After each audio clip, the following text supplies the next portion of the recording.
Welcome, everybody, to a special episode of Circle of the Earth Fellowship Roundtable.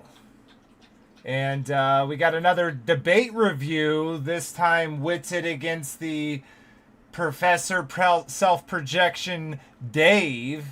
And I think we'll continue to use that self-projection counter that we had. It just seems like all these guys, they just can't help. They cannot help themselves. Why is it doing that? Sorry, guys. It is on the wrong one. Oh, there we go. Perfect. They just can't help from projecting. They literally do it over and over. They say, you don't understand this thing, when they don't even understand what Austin is saying most of the time. And now, okay. A lot of us, can hear some of the things that Austin says and be like, wait, what exactly did he say? And we got to go back and, Google those words sometimes. But anyone could do that, right? But what my point is typically his opponents will say, oh, you don't even understand this, and they don't understand the actual question or comment that he made. So, of course, we'll see that. But let's say hello to everyone real quick before we get in. And then we'll get into the debate review. So welcome, Kyle. Good to see you, brother. Are you excited to talk about this review?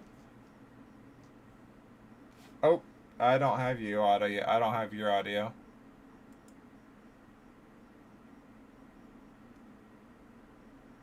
All right, he's gonna drop off real quick and come back in. Looks like we're having some grabbling going on.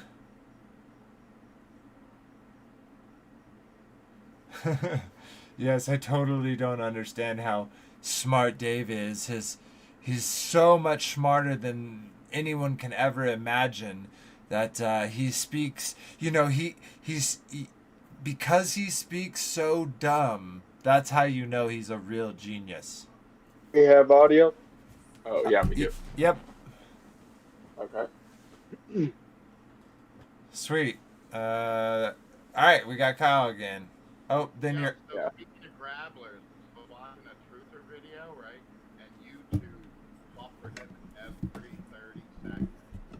He was talking about all the different creations that God had made in this realm. Dude, they were grabbling him so hard. Yeah. Buffering like every minute, every 30 seconds. Oh, dude, you've been on this stream when they've done that numerous of times, right? So we know they do it. It's nothing, it's nothing new.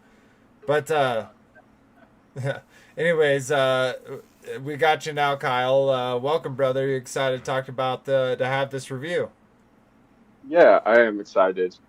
Dave's an interesting guy, so yeah, like to narrow him down where he thinks everyone's a liar and he is the arbiter of truth.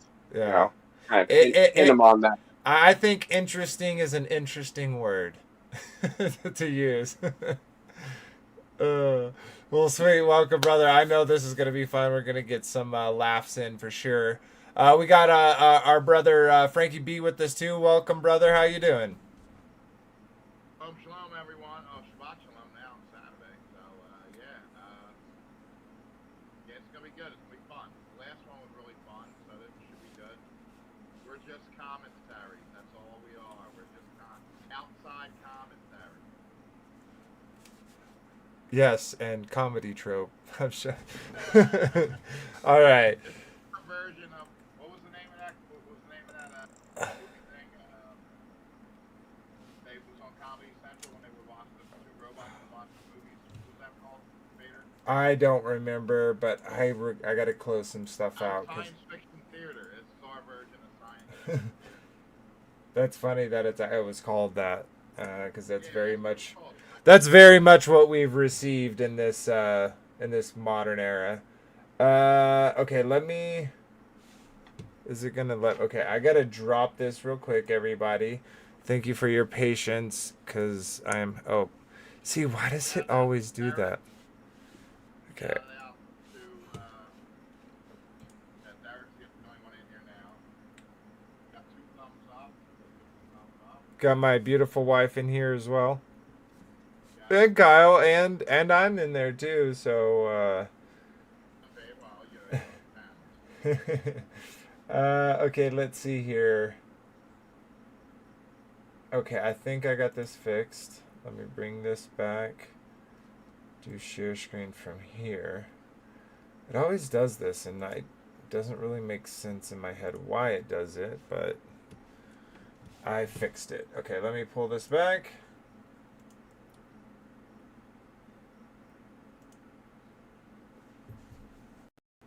Oh, hi, the Quarterling. Welcome to our Discord. Before you get started, brother, I just wanted to say really quickly. It's totally being grappled right now. Dude, Atlanta.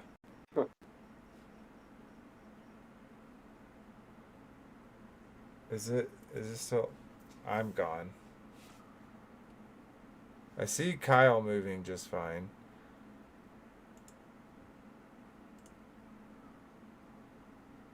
We see you. Okay, there we go.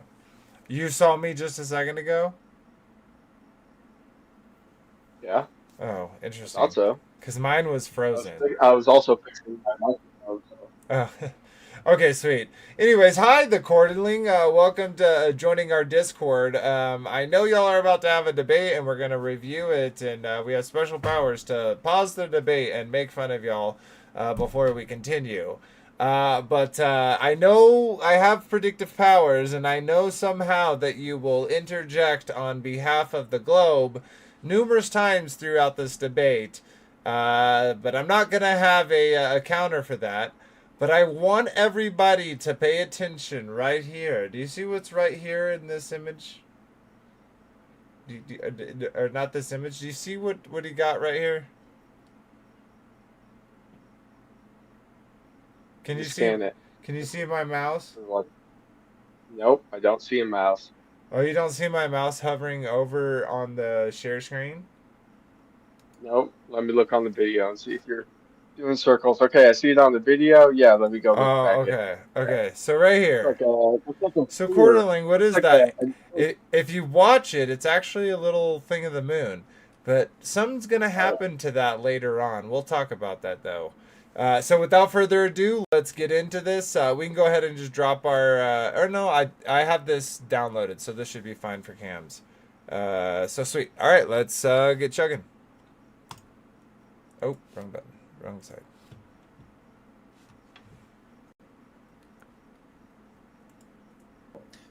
We're going to talk a little flat earth today, a topic that I knew nothing about until today. And now I know more than I ever wanted to know about it. I will let people know that, I don't have strong opinions about it. It's interesting to me. I have my, oh, there we go. There's Austin. Sorry, guys. So I'm just so the way we're going to do this is both gentlemen have asked so they can have like kind of 7-minute run uninterrupted where they can talk, which I'm going to allow. I guess we'll start with Dave since he was the first one in here, and then Austin. 7 minutes. Then I'll come back in and we'll kind of freeform it. I've got a big list of topics that I sent to both guys. Seems like both of them have addressed these things many times. But the purpose of this, for me, is to be, I'm sure for these two gentlemen, perhaps different than me, but my biggest goal is for it to be entertaining and to be educational and fun. And I'm sure these guys will be very nice and polite and well-mannered because they just look like two very kind gentlemen. So I'm going to bring them in, and then we'll start with first Dave. You may know him as Professor Dave Explains. He's linked. All of his channels are linked. He's on YouTube. He should also be on Rumble because, reasons. Dave, welcome. How are you today? Good. How are you doing? Thanks for having me. Yeah, I'm doing well. Thanks for being here. And then we've got Austin. You might know him as Witsit on Twitter. He's got a YouTube channel. I assume, I don't know, you should have a Rumble channel too, but their YouTube channels are both linked in the description below. I recommend you hear them both out. And I guess we're going to talk about flat Earth, and we're going to start the clock at the 7-minute mark for Dave, if you're ready. Sure. Yeah. Just present here. How do that on the bottom? Oh, share screen, right? Yep. If I can actually drop out too if we need more room on the screen, Yep, there's that. Can we see the slides? Edit. Yep, you got it all? Yep. Okay, so ready? I'm gonna shut up. I mean, I'll keep it to. So I got 4:37 now on my clock. So at cool. Well, just flip to 4:38. So go ahead. Okay. So we're here to talk about flat Earth versus globe Earth. Austin is going to pretend to defend the flat Earth. He will do so with two tactics, which I will undermine right now.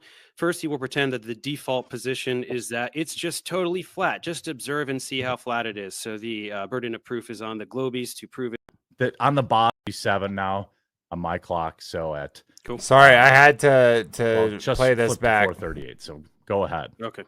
So we're here to talk about flat Earth versus globe Earth. Austin is going to pretend to defend the flat Earth. He will do so with two tactics, which I will undermine right now. I will undermine right now. That's literally what I hear. He's like rubbing his hands. This is what I'm going to undermine. I will defeat you with science. Listen to my supreme intellect. I will destroy your dumb ideas. All right, let's keep going. First, he will pretend that the default position is that it's just totally flat. Just observe and see how flat it is. So the burden of proof is on the globies to prove it is a globe.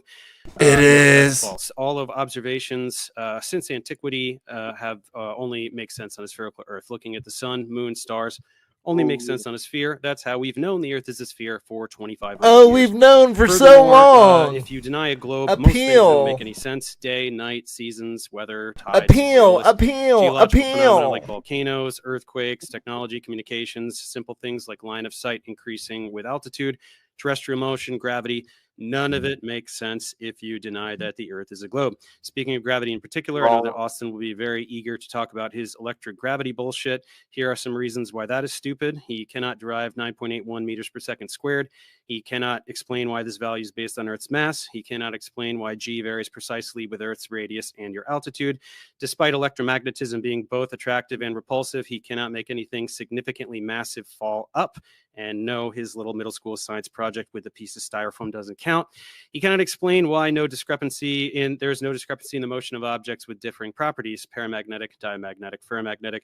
Cannot explain why there's no difference in activity over differing substances of different conductivities, grass, sand, water, concrete. He cannot explain why things fall at the same rate regardless of elevation. His electrostatic field dissipates with elevation until it disappears, yet things still fall. So, Austin, this is the default position. This is the position that correlates with all observations and every nook and cranny of our knowledge about the physical world. If you would like to make a case for the contrary, feel free to do so and make sure to bring quantitative predictions.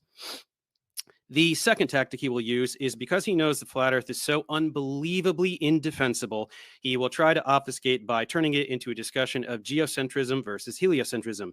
He does this because he relies on using word salad about esoteric topics in modern physics, like relativity and certain experiments from the 19th and 20th centuries. Unfortunately, though, for him, geocentrism utilizes a spherical Earth. That's right, the Ptolemaic geocentric model that was used from antiquity until Copernicus uses a spherical Earth.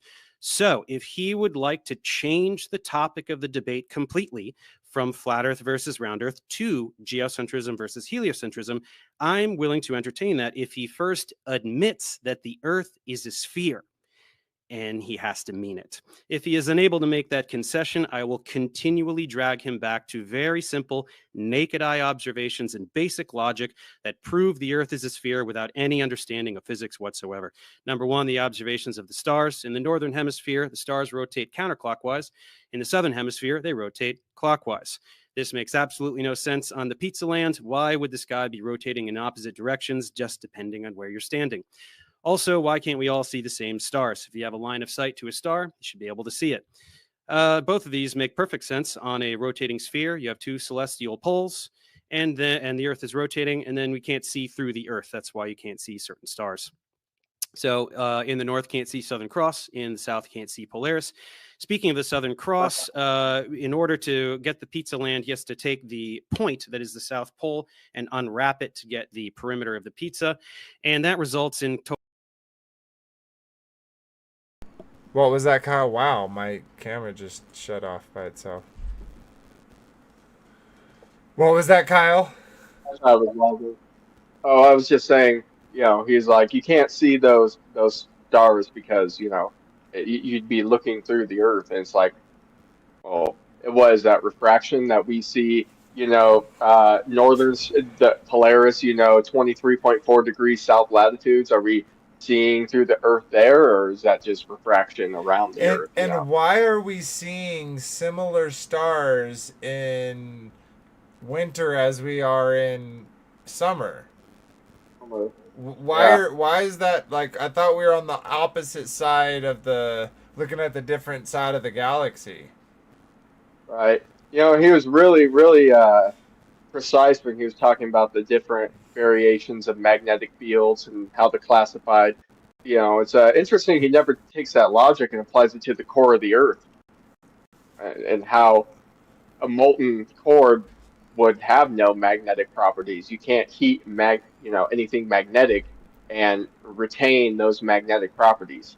Yeah. So it's It's so preposterous. And one thing I want to say is, you saw in his a little bit before in his this is such in his opening, sorry. He was just saying he can't provide any evidence. He has no answer for this. He has no answer for this.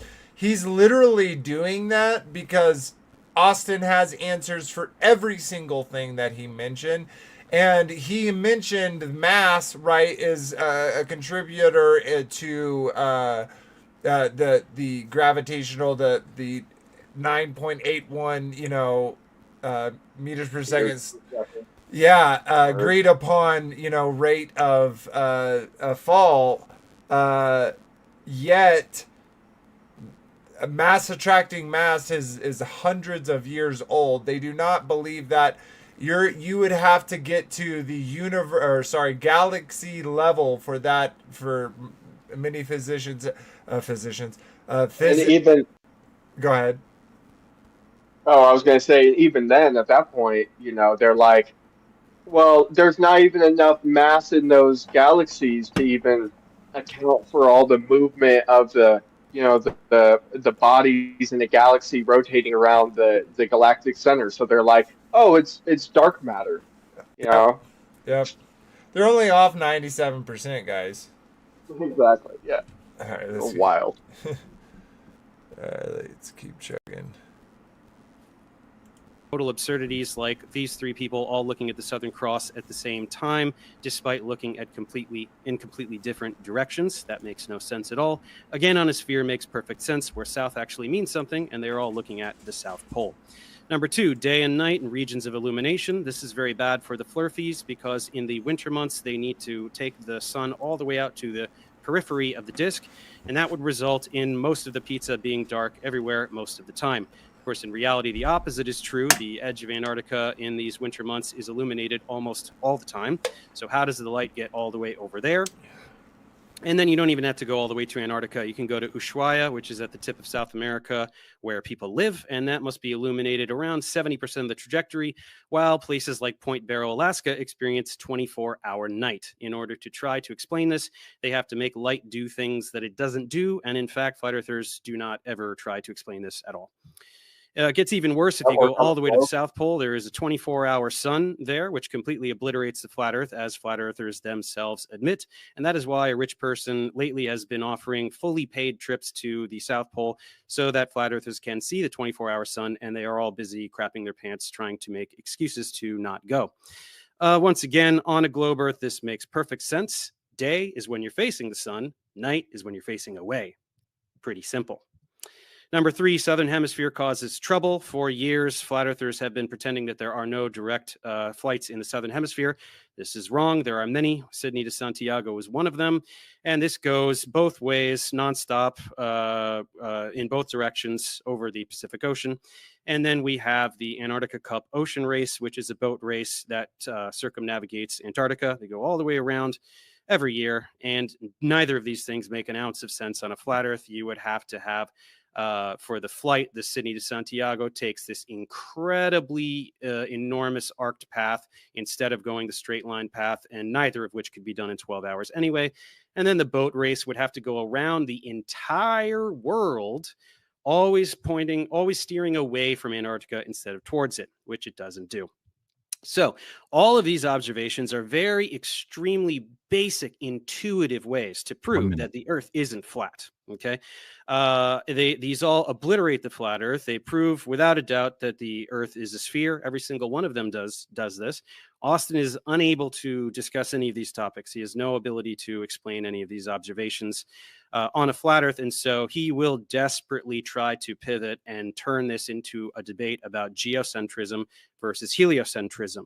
Unfortunately, that's not the topic of the debate. If he wants to have that debate, that's totally fine. He must simply concede this debate that we're having now, admit that the Earth is a sphere, and then we can talk about that completely separate other topic about whether the spherical Earth moves or not. All yours, Austin. Perfect. Hey, let me perhaps I should have defined, Austin, I'll give you an extra 60.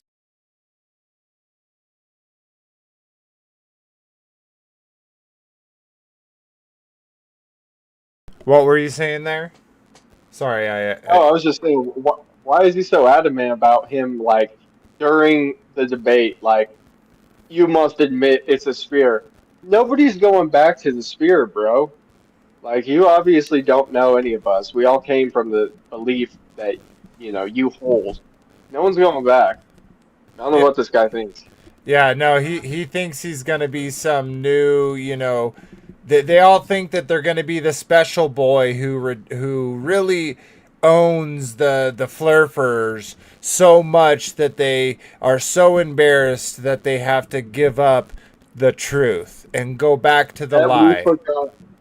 That they give up the fact that I personally see too far. Am I supposed to give up that?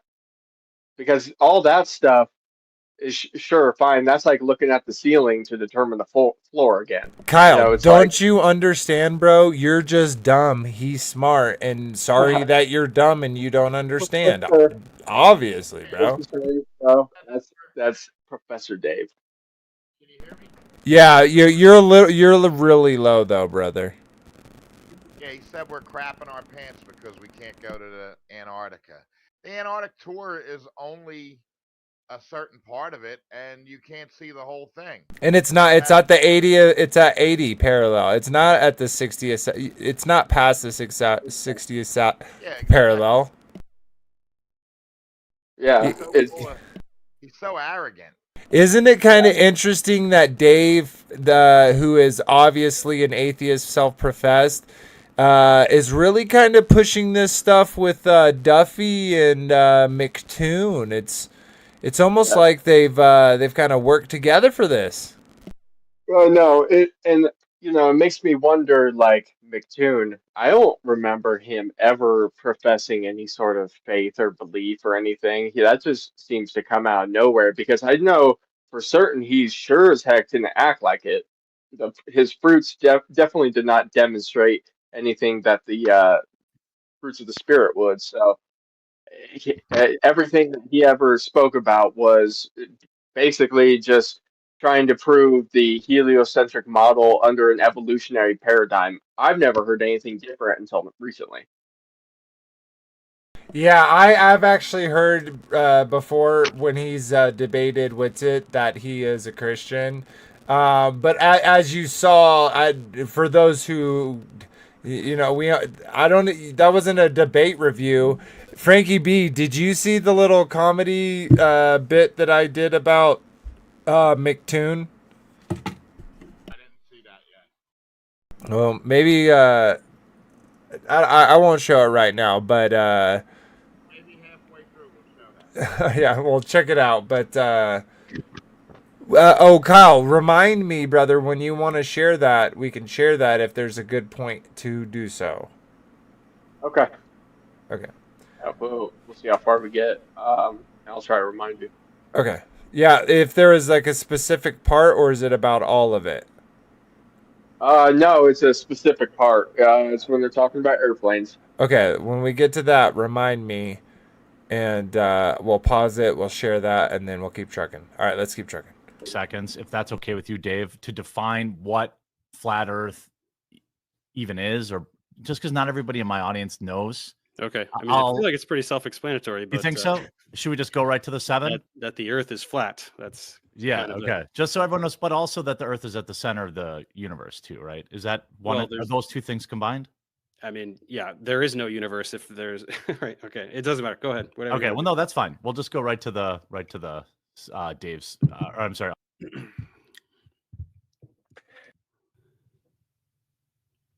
Well, wait, what happened? He just left. He left? Well, he might have just, maybe he'll come back.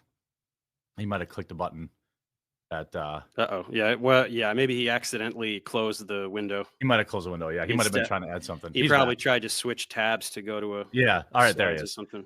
All right, I'll there you go. There you go. My bad. No, you're good. I was like, debate over? What? Okay, I'll shut up, and then so at 4:46, you have your 7. Cool. Yeah, I didn't really make a PowerPoint, but I'll just use the classic one here if you can pop it up on screen for me. So yeah, it's our position is that the Earth is a geocentric stationary plane. This feeble attempt to separate the conversations is disingenuous. That the Earth is stationary, it's in the center of the universe. None of the kinematics or dynamics, even of geocentrism, is exclusive to sphericity. That is just a get out of jail card because he will not be able to defend the claim that we're moving around the sun. To very quickly go through some of this, falsification is independent of replacement. And so what always happens is people don't defend the globe. They just want to ask millions of questions to the flat earthers. And somehow if a flat earther doesn't know the answer, then all of a sudden the globe model becomes true. And then of course the burden of proof is the one making the positive claim. And then shifting the burden is making the other person prove why your claim isn't true. So if I read a book and say all these fairy tales exist, I don't have to prove that unicorns don't exist. Very simple concept that gets overlooked consistently in this debate. Oftentimes we get what's called a straw man fallacy. People say that this is what flat Earth is, and they point and laugh, and no one that I know thinks that it's a flat disk in a solar system. That's ridiculous. Hopefully we can prevent these, but these are the typical fallacies used. Of course, a straw man fallacy, which we just discussed, ad hom, attacking the person instead of the argument, credentials. Oh, you're not qualified to talk about this. Appeal to what everyone else thinks, appeal to authority, poisoning the well, begging the question, shifting the burden of proof. These are always used. Everyone was taught the Earth's a globe when they were young. That doesn't mean it's true. So let's just quickly go through the basic claims here. Claim 1 is that the Earth is a sphere with a radius of 3,959 miles. The second claim is that the Earth is spinning, tilted, wobbling, revolving around the sun, shooting through the galaxy. That's then shooting through space. That is a positive claim. And then the third one is that the Earth is in the vacuum of space. The heliocentric model has the burden of proof for these claims. So attempting to remove the burden and pretend that it's just automatically granted to you at the beginning is not how logic works whatsoever. And then one would say, wait, isn't saying the Earth is flat a positive claim? It is, of course. And so then we would have the burden of proof, and we have fulfilled that, right? Actually, this right here is a specular reflection. Any convexity or concavity of the water, if it was curving, you wouldn't be able to get a specular reflection because it will cause what's called a diffused reflection. If we move on here, we have actually verified the Earth is flat in many ways. Radio waves can be sent over 10,000 miles. Amateur records show that they're sent thousands of miles at all frequencies far beyond the geometric limitation of the globe. Here we have a distant mountains observed from 167 miles away at less than 1,000 feet. So the target hidden height should be almost or over 11,000 feet, but the mountain's only 12,000 feet. We should only be seeing roughly 1,000 feet of the mountain. Clearly, that's not the case. Here we have another one, 168 miles. Target hidden height is almost 12,000 feet, and the elevation is entirely 12,000 feet. So we should not see the entire mountain. This is a major problem because you're going to have a problem trying to invoke refraction here, and hopefully you do. This used to be the world record. longest distance line of sight. Of course, that means you're a direct line of sight to what you're observing. The world record for the longest photo. Here we have a target hidden height of 16,000 feet, and the top of the tallest mountain is 12,000 feet, which means that the mountain should have been thousands of feet below the curvature. Here's another one, 271 miles. Again, the entire mountain should have been obstructed by over 3,000 extra feet. Here's another one, 250 miles. You get the idea. Over and over, the mountain should be obstructed, except for just roughly 800 feet here. Here's another one, 241 miles. The entire mountain, almost the entire mountain should be hidden. And then it goes on and on and on. Here is a very important observation that everyone ducks away from. If you look in the top left here, you see you can't see the mountains. These are called Canigou Mountains. You cannot see the mountains. So when people say, can you see, would you be able to see forever if the earth was flat? That's a ridiculous straw man. Even within a globe paradigm, you'd have to admit you can't see forever because of something called attenuation. The light gets absorbed into the medium. We cannot see the mountains until the sun gets behind it due to the intensity of the light from the sun. You now get a silhouette, and we can see the Canigou Mountains. These should have been completely obstructed. You can buy a plane ticket right now for 2 specific days of the year, and you'll know that you'll see the mountains because of a silhouette based on where the sun sets. So I guess refraction is just colluding with the calendar and with the atmosphere to make the earth look flat over and over. Of course, as a silhouette, refraction affects light, not the absence of light. Here to address his straw man about the geocentrism thing, these are projected onto a plane. These are literally azimuthal projections. So to say that it requires sphericity is ridiculous. Here we see that all the paths of the planets fit right within a ferrocell magnet torus field. Okay, what a coincidence. And to address this misnomer that sunsets are impossible on a flat Earth and they just go behind the curve of the Earth, that is also not true. Here we see the sun disappearing above the horizon with a horizontal line blocking the bottom of it far above the horizon. This is proof that the sun can disappear up above the horizon due to atmospheric conditions. Of course, we have tons of assumptions when it comes to the military that the Earth is flat. Specular reflection, again, I'm going to kind of speed through these, but specular reflection, you see that just a small concavity or convexity in the water actually causes what's called a diffused reflection. You'll see here in the left. So you actually need a flat surface to have a specular reflection. We see these over long distances consistently. So we'll just skip over here. So, and then of course, the globe claims that the horizon is a physical, tangible surface, and it is not. It's literally a horizon that is apparent. That's why it is where the sky appears to meet the ground. So here we can get into some of the specifics here, but of course, also on a globe, the horizon should drop down and away from you as you increase altitude. What we see in reality is it rises with us, which is a major problem. So long story short, the entire globe model depends on the accuracy of the claimed radius value. And if that radius value is wrong, the entire model is wrong. So in closing, what I'm going to say is, again, falsifications independent of replacement. The literal default position is that the Earth is a stationary plane. The globe says, well, yeah, but it's so big it looks flat, and it's so big that based on the angular rate of motion, you can't tell that it's moving. Could that be true in theory? Sure, but that is a concession that the default position based on empirical evidence and observation is that the Earth is a stationary topographical plane, hence why we utilize it as such for all military technology, etc. Therefore, to make a claim that everything is antithetical to that, you objectively and logically have the burden of proof. And then we'll get into a lot of the things that he mischaracterized my arguments regarding throughout the debate, hopefully. But yep, there you go. Okay, thank you for the opener. I want to give you both. What do you think? Like, I trying to pause two it. things that both of you have said or that strongly disagree with. Other. Trying to pause it. Do you So want bear me to with open me. it up to just give you both a 5? Okay, real quick. I just want to talk about Austin's opener there. I think that one was so well, and I think having the ability to have those slides and go through something from A to Z is super beneficiary. And from our last debate review with Austin in it, we, Sean and had some critiques, and I would, and a lot of people would agree that sometimes Austin can kind of go overboard with the vocabulary, the vernacular that he has, and kind of lose some of those maybe coming into it or even new into it. And so I think this way was way more concise, was way better delivery. And I like the aid of the PowerPoint to be able to show those slides and give something to your mind to see, to really conceptualize these ideas.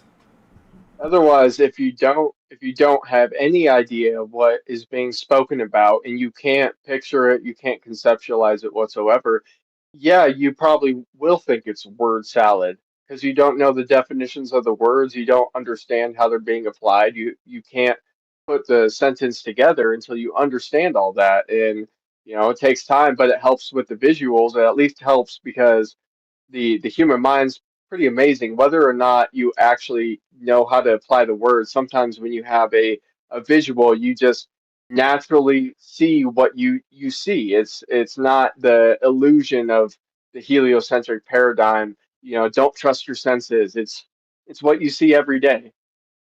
Is the sun, going away from you and rolling as we're rolling backwards? It's like that song that the fool sees the sun going down on the hill or something like that. Yeah, Yeah, that Beatles. The fool on the hill is sitting perfectly still, but the eyes in his head see that it. I kind of butchered it there, but yeah, totally. It is really a fool's journey. Yeah, what's up, Frankie B? yeah, Get closer though. yeah. The presentation's a lot better.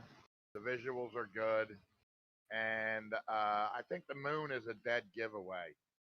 I mean, it's so close. Sometimes you can actually feel like you can actually reach out and touch it, and I think we should get more into that as a community because they say that the moon is millions of miles away. It's really not. Sometimes it's so low when I'm driving home from work. It feels like you can reach out and touch it. You know what I mean?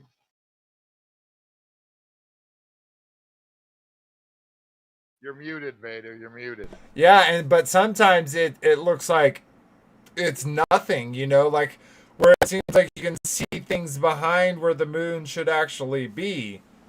So to me, it's like I even understand when people are like, no, I see it. It looks like a big rock. Like sometimes it does have that. Oh, I do not know what is going on. Yeah, I don't know what's going on.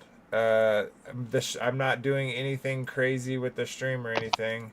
Here, let me try to do. I'm gonna try to drop some stuff. Oh, bro. Really that low? Because they're saying that I'm quiet. Am I really that low? Yes, you're very quiet. Okay. Hold on, let me see if I can turn this up.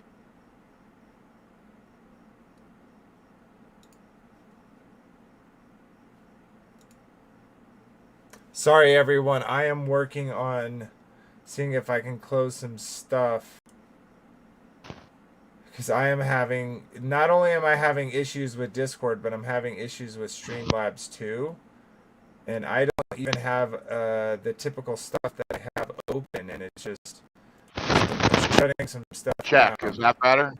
You know what I'm also going to try really quickly?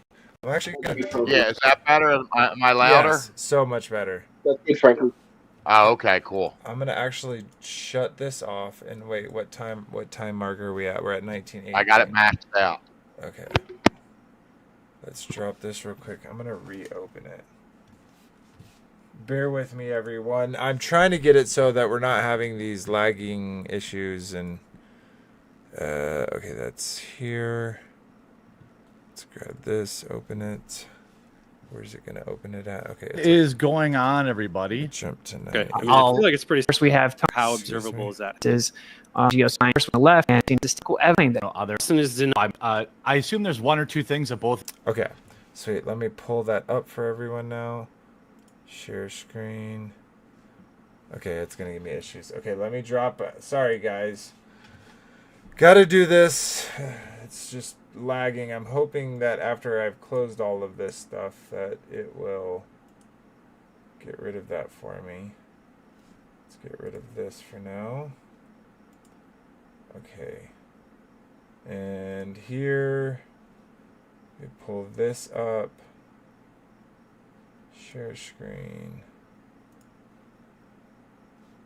Nope, not that. Yeah, this one. Okay. Let's pop that out.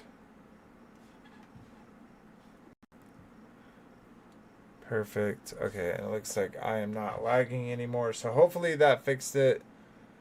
But yeah, here, let's pull this up and we'll keep chugging along. We got we're barely through it, so let's get it let it play for a bit.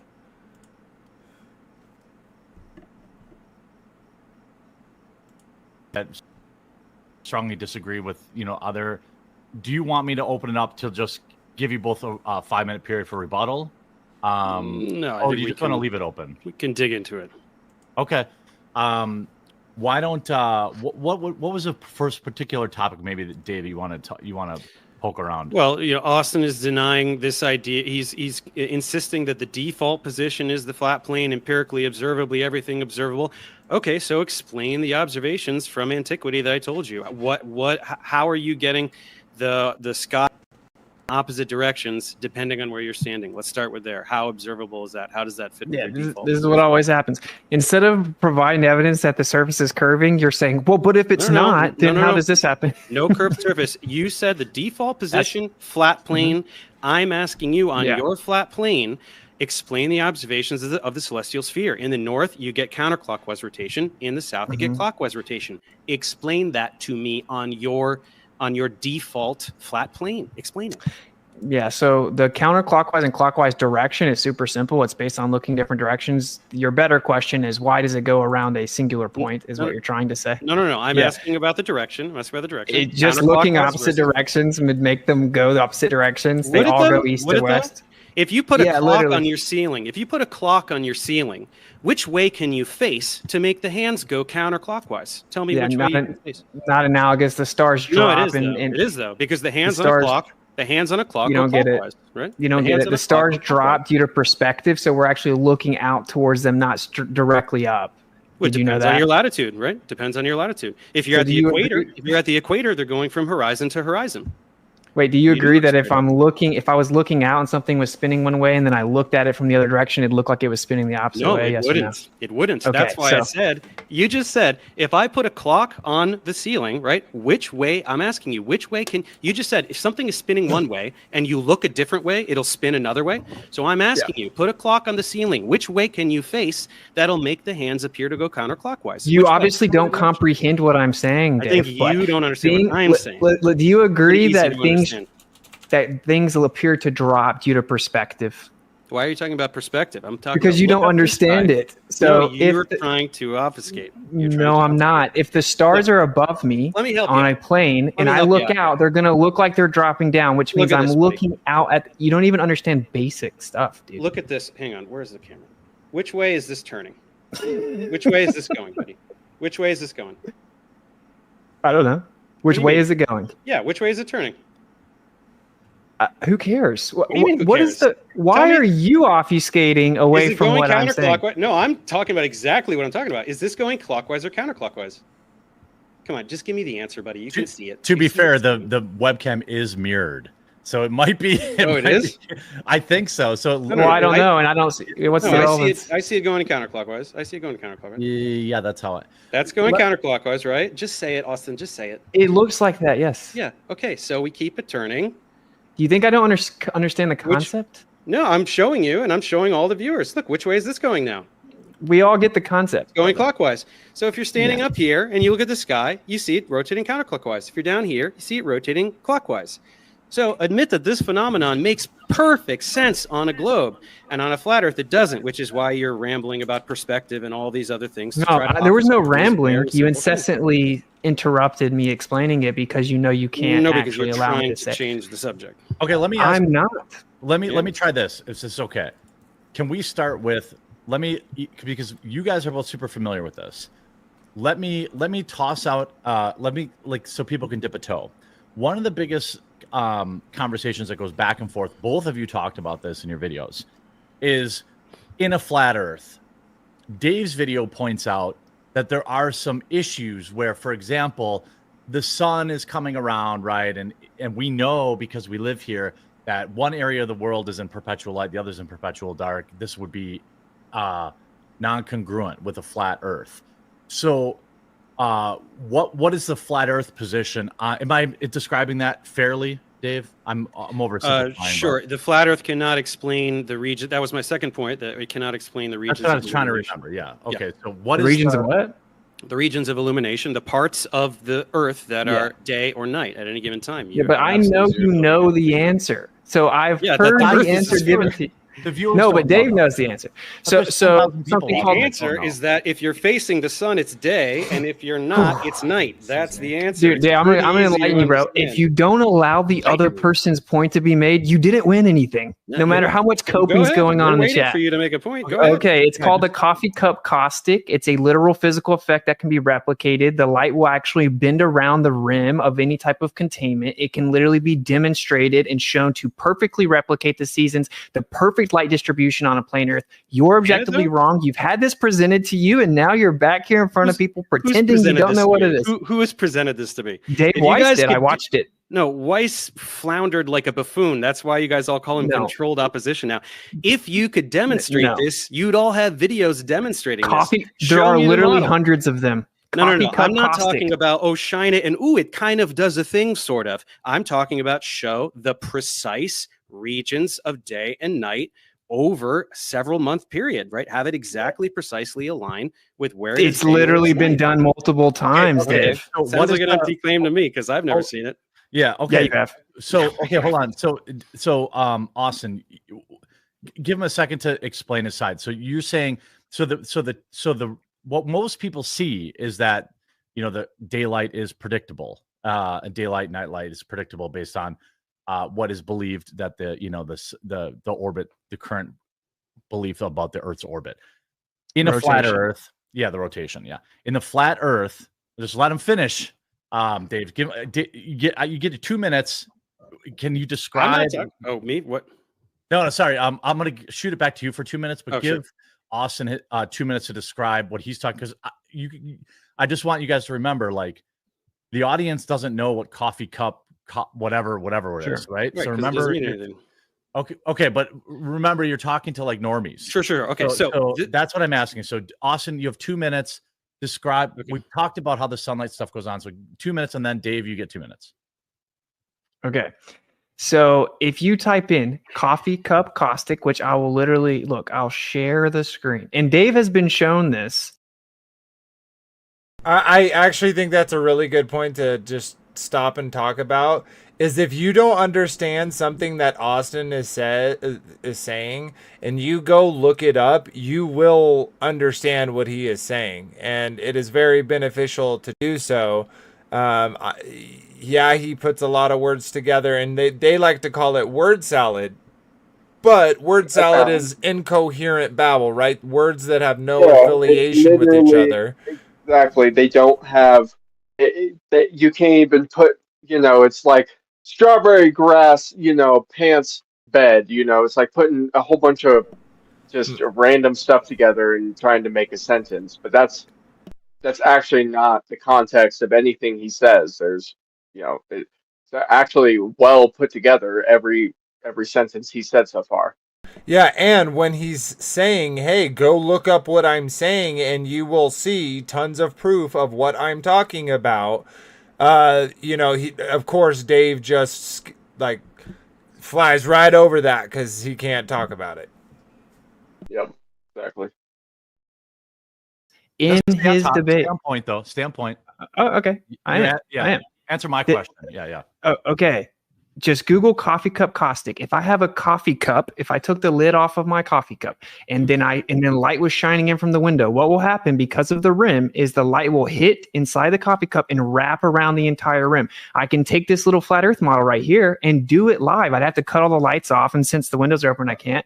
So it's very simple to explain it. There you go. It wraps around. Now, if you apply this to a flat earth, you will be able to perfectly replicate the distribution of light that gives us day and night, depending on the proximity of the source of light. It's easily done. Everyone knows that, and you can look it up. If you're new to that, that's fine, but just look it up, right? And the way that we determine sunset time is with the equation of time, which uses the apparent sun. It uses the mean of the apparent sun. So we don't even use the globe model and a physical location of the sun to determine sunset time or day and night distribution. In the real world, we use the equation of time. So you can replicate this on a flat earth. It goes in the globe earth and flat earth basket. It isn't exclusive to either one. Now, how does this, and I'm going to kick it over to Dave after this question, but I watched his debunk video, which is a little bit older, but it has a zillion views. So congrats on that. But there's like, let's say you have this coffee cup caustic, right? And Yeah. his claim is that there's like perpetual night, daylight in this spot and perpetual night in this spot, right? Am I representing that accurately? Yes, near the solstices, there are places with 24-hour night and 24-hour day. So how does that figure into this? Yeah. Look, okay, I'll share the screen so everyone can see it. Okay. Does that work? We'll just do that. So I gotta find which one it is. Here we go. Okay. I got you. Okay. If you see here, this is a demonstration of the coffee cup caustic. Okay. That's what this is. So if you look, you put a dome over at the top of the flat earth, you're going to take a light source. It's going to give you see the distribution of the equinoxes and the solstice right there below it. Now watch what the light does. Now look at it wrap all the way around the outside. Okay, this is called coffee cup caustic, meaning if there was a container on the earth, it would literally have to do this. It would have to do this. And yes, all the mathematics has been shown, and I could pull that up if I need to. Well, so the math has been shown. I want to give, while you pull that up, I'm going to give Dave 3 minutes to respond because we went over. So I want to give Dave, I'm like, I'm kind of keeping it rough, but just try to keep some semblance. So I want to let Dave respond to this. I don't need 3 minutes. It doesn't perfectly match. It's just a very hackneyed demonstration that kind of sort of makes a shape. They're not showing any kind of actual model that directly correlates with all of the positions. So number one, it absolutely does not correlate with the times of day and night. Doesn't do it. But second of all, it also creates gigantic problems because in order to get this, you're pretending that there's this dome, magical dome or whatever the hell you're talking about that's giving this effect, which number one isn't there. Right? You cannot demonstrate that this dome is there. But number two, it creates other problems because if you're saying that the sun is outside of this dome, then you don't get to have the sun inside the dome for the magical explanation for tides and all these other things that don't make sense on a flat earth that you're pretending that the sun and the moon do, right? Yeah. Now, when Dave mentions this is another point of contention. I just, you guys are going at it, but I just want to keep everyone else in the loop. There is one of the points of contention is whether or not in the flat Earth model, and you guys correct me if I'm wrong, is whether or not the sun is inside or outside of this hypothetical dome. Because in one case, it's responsible for the tides and this, that, and the other, and then the other case, it's responsible. What is it? Tides and what did you? Storms, everything. Yeah. Right? Coriolis. So what is storms rotate in opposite directions depending on the hemisphere? Everything. Oh my gosh. So okay, all right. So Austin, I'll give you. Go ahead and respond to that. Okay. Yeah. So we don't know what's above us because you can't freely just shoot stuff up as high as you want to. Okay. And GPS cuts off over a certain height. It's all militarized. But there could be layers to it. I don't know if you've ever thought of that, Dave, but there could just be layers. There could be multiple layers.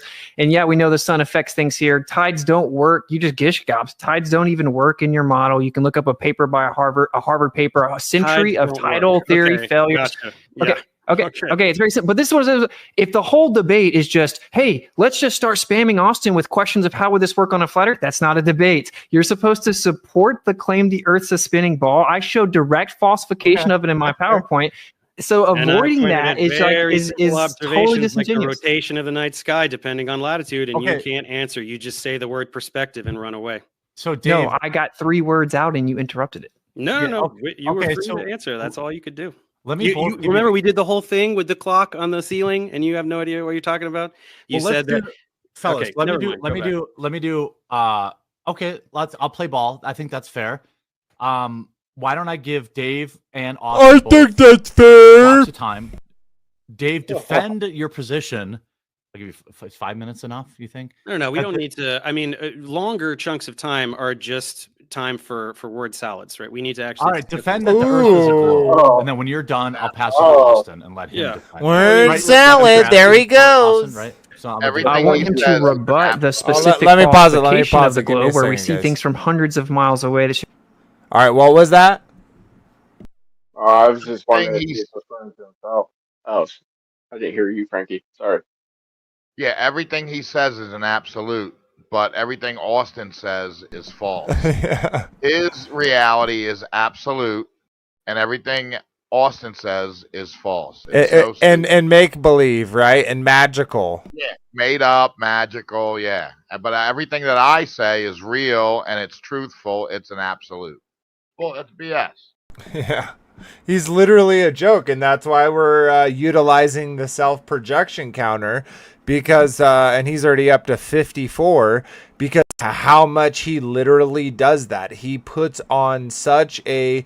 That's why I honestly believe these guys that are, heliocentric apologists are comedy actors. These are comedy bits, because who can say these things in the way that they do and think that people are intelligent people are going to respect them. That's how I feel. Yeah, you're absolutely right. Be obstructive. They make like we're clowns. And he doesn't even know what perspective is. I mean, Austin has tried to tell him several times what perspective is, and he just doesn't get it. It's ridiculous. Would you say that they're almost like jesters? Like McToon is like a jester, huh? Yeah.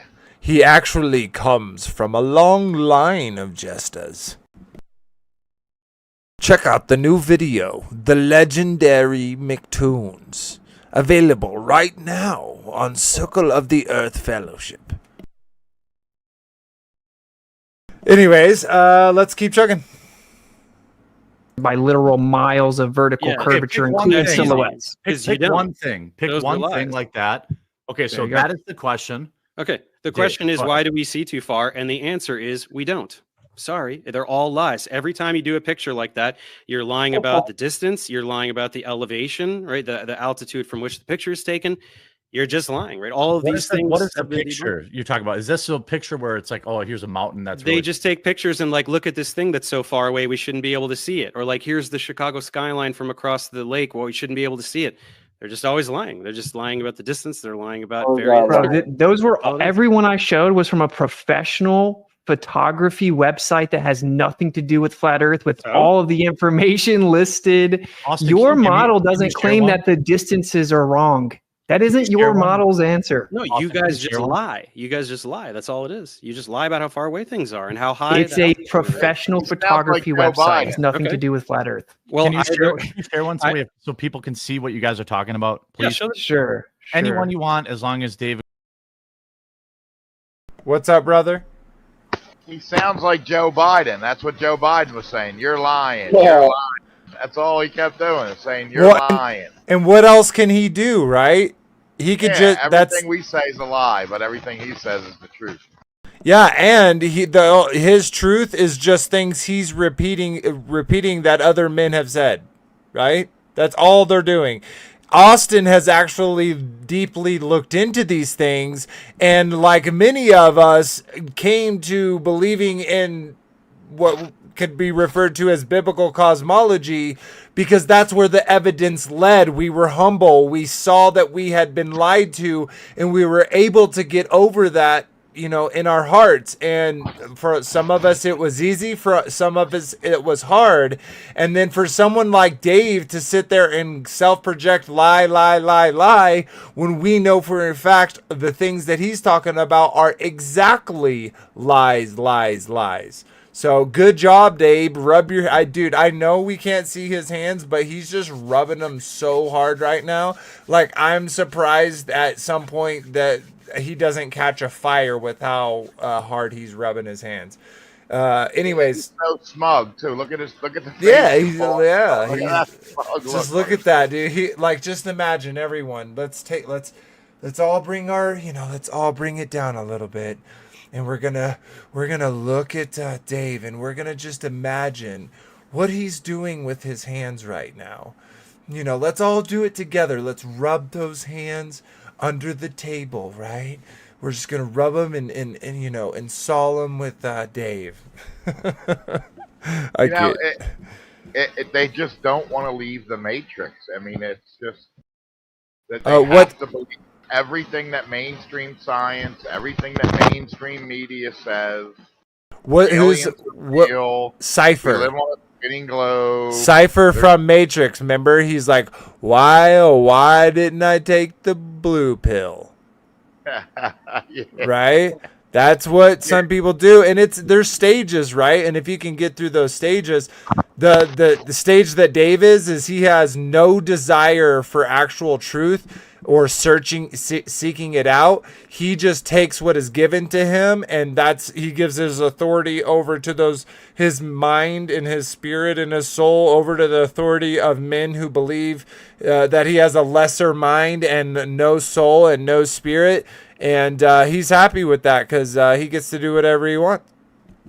I mean, even if he did a little research into what the globalists are saying, he would see that the flat Earth community is right. They just don't want to leave the falsehood of this reality. There's comfort in it. You know what I mean? Yeah, I totally agree. All right, let's keep chugging. Oh, and Darth Jar Jar, I love your name, but completely disagree with you. Dave is literally, I'm pretty sure he has our highest self-projection count, or is projected. I'm projecting right now. He's sitting at a 66.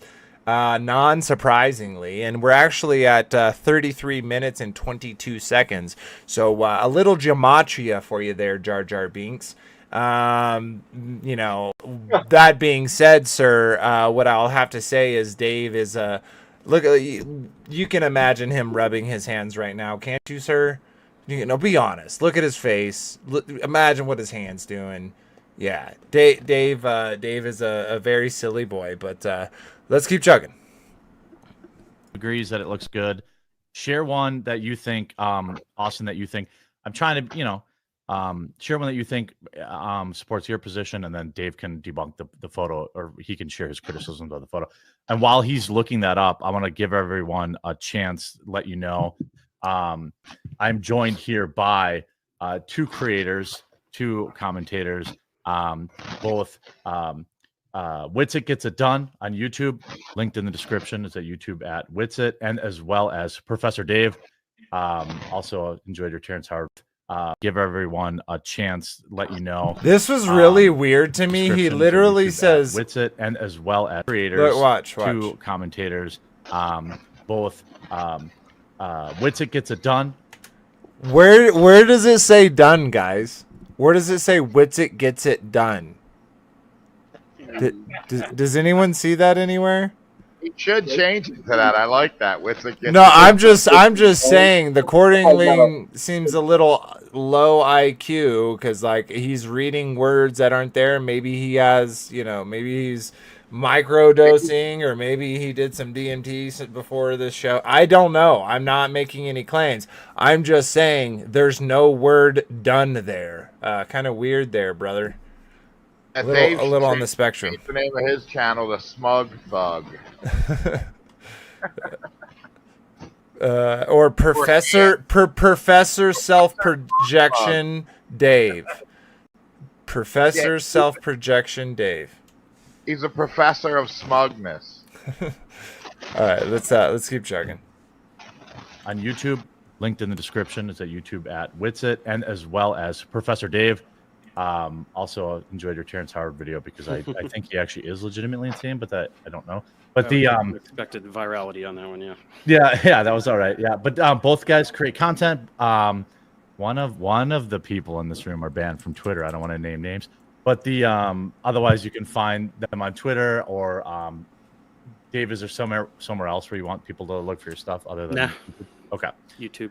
One of these guys in the room is also propped up by all the algorithms. All right, all right. I make popular content, man. I make popular content because it's funny. Wait. You're prioritized by the algorithm. No, I'm things that people like to watch are prioritized by the algorithm. If I Google Witsit Gets It, you come up. So few people are stupid enough to fall for a flat Earth, so nobody watches you guys. Dave, listen. Interesting. If I YouTube Witsit Gets It geocentrism, a literal stream I did, you pop up. Can you explain to me why you're popping up when I search for me? Okay, let's not play games. Let's try it. I'm Yeah, looking it's right now. YouTube admitted in Congress they deprioritize Gets it. flat Earth content because it's misinformation. So Geocentrism. what? Yeah, I don't get it. I got if the Earth is flat, what's under it? Shorts. Yeah, Solar that's what I system got. from Earth's Of perspective. course, because it's heavily censored. It doesn't mean it's true, but we don't have to play this game that like I you're got a not propped T-Pain up. video. Just recommends popular content, but I make very good, informative, educational content. Look at that. What do you wait? Go down.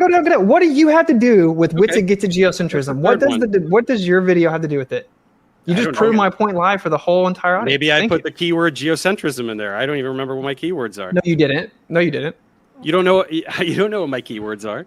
I know for a fact you did it. So anyway, You don't have let's access get to back my to the YouTube photo. because studio. I've tested this because you're the number one propped up anti-flat Earth.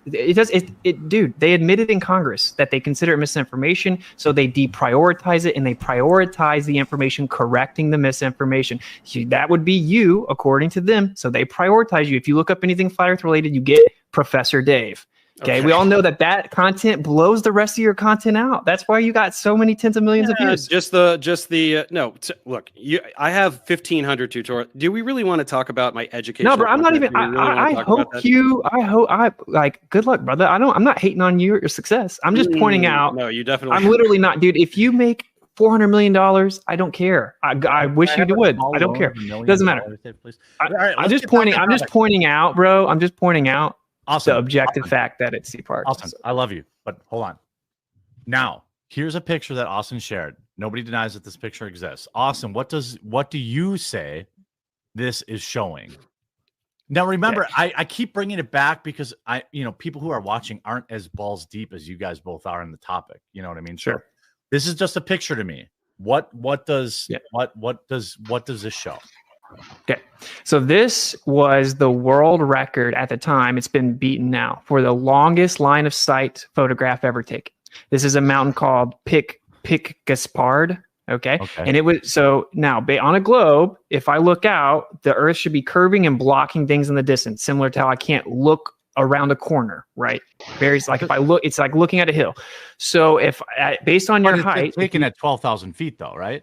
Correct. Right. So what you do is you pull up Earth Curve Calculator, you put the observer height in, and then it'll tell you where the horizon will be, and it'll tell you how much of the target hidden height there is. So this is from the Earth Curve Calculator, official calculator. And if you look at it, the observer was 9,000 feet up. The target hidden height, meaning how much Earth curvature should be there, is 16,000 feet, and the top of the tallest part of the mountain is only 12,000 feet. That means the top of that mountain should be 4,000 feet below Earth curvature. Okay, and then Dave, what do you say to that? Two things. One, I cannot verify any of those numbers. Those could absolutely be fabricated by you. And number two, we're not doing any of the math. So those are two things that are not being verified. So instead, let's talk about something purely conceptual and intuitive. Why can we see farther with elevation? You're on the screen. Be careful. What happened? I know. Awesome. Okay. I was just saying, this guy's just denying basic math. I put my own home address on when I didn't realize it, so I was just telling. I guess you good look. Okay. Yeah. Okay, let me finish the thing I was saying. Go ahead. Sorry, Dave. Go ahead. So we can't verify any of these numbers. So instead, let's just talk about something very simple and intuitive. If we are looking at something at the horizon, if we go up in elevation, we can see farther. That is not intuitive on a flat Earth because that actually increases the distance to the horizon, right? If you're going up, now there's an additional distance, right? If you get a hypotenuse, that's always going to be longer than the leg there. So why can we see further with higher elevation? That doesn't make any sense.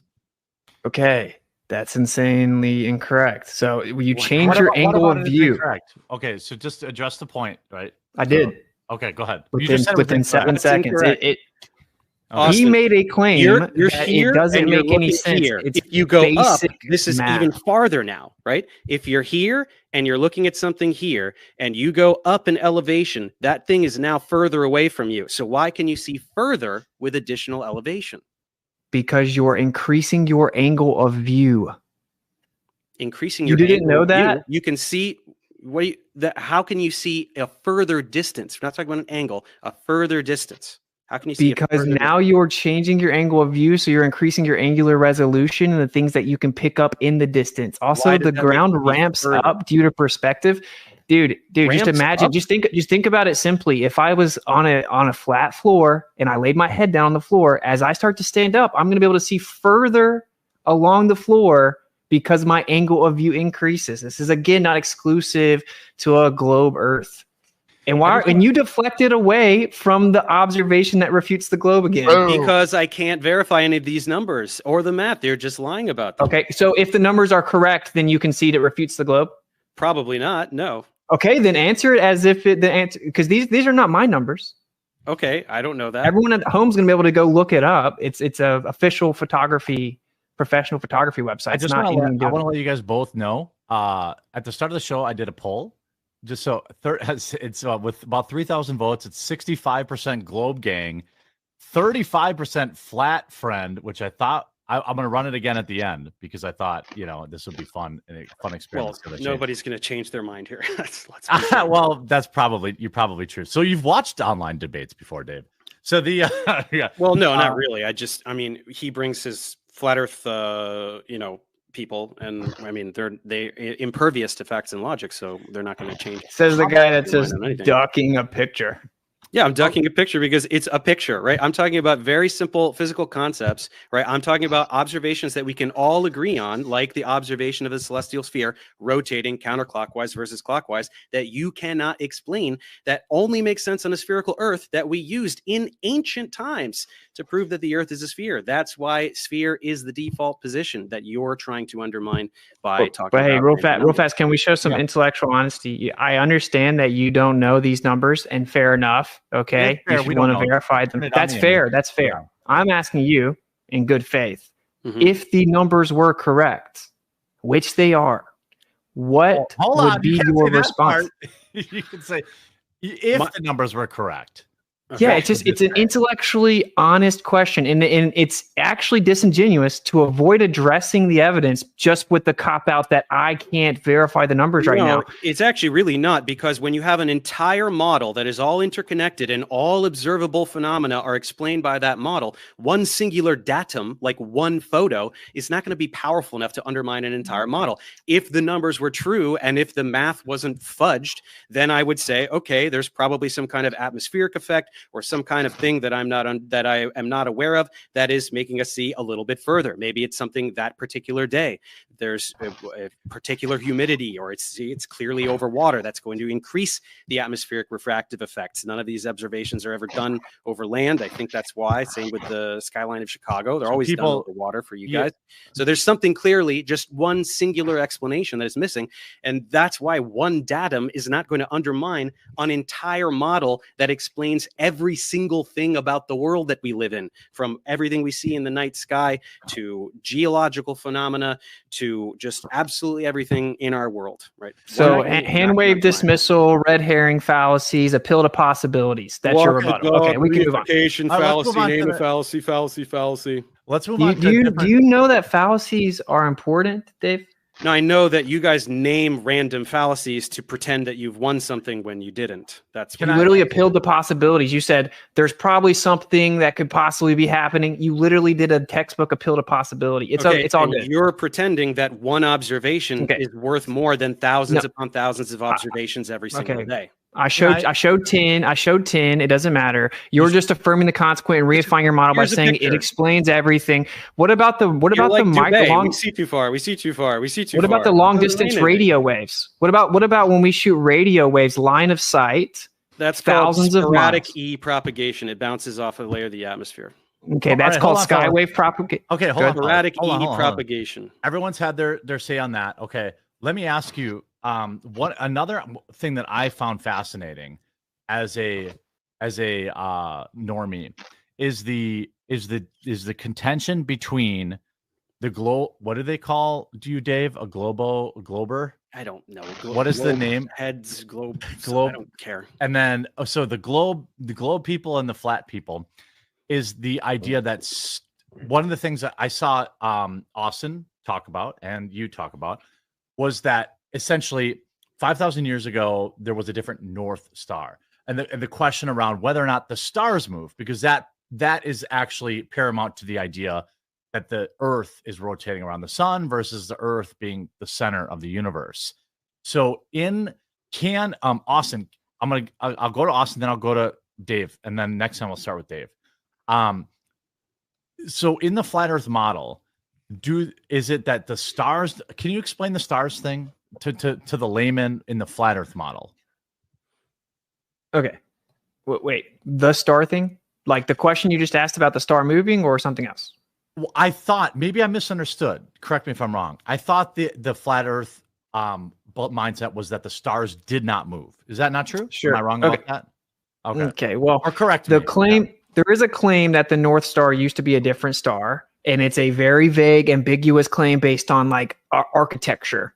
So there's no actual legitimate evidence verifying that. For all legitimately recorded history, we have Polaris. But there is something called a kinematic equivalence, which sure that soes fancy, but it's not. Hold on. I know you're explaining it, but you didn't add. So is it what is the flat Earth position on stars? Do they move or do they not move? They move every day. That's called sidereal rotation. If you mean over time, there does seem to be a slight progression of the stars. But what I'm trying to explain is that isn't exclusive to the Earth moving or not moving, right? It's called kinematic equivalence, which is what relativity is about, relative motion. It's like, oh, is the plane moving or am I moving? You can never tell. That's what the globe model says. So anything that moves in the sky could by default not prove that we were the ones moving according to the official globe model. That's the point I'm making. It's called a kinematic equivalence. So whatever the stars are doing, because we can't go back thousands of years and verify if the North Star was different, whether it was or wasn't, it doesn't prove the Earth is moving. So, Dave, your response to that? Yeah, a couple things. Number one, the North Star became Polaris in like 600 CE or something. 6,000 years ago or something. Yeah. No. Way more recent than that. Polaris. I mean, it was Thuban in the times of the Egyptians. Became Polaris. So that's well documented. But furthermore, we don't need to do that. We can very accurately observe Milankovitch cycles. We can see the precession of the rotational axis happens every year. It could be measured, and then there's parallax and all these other things.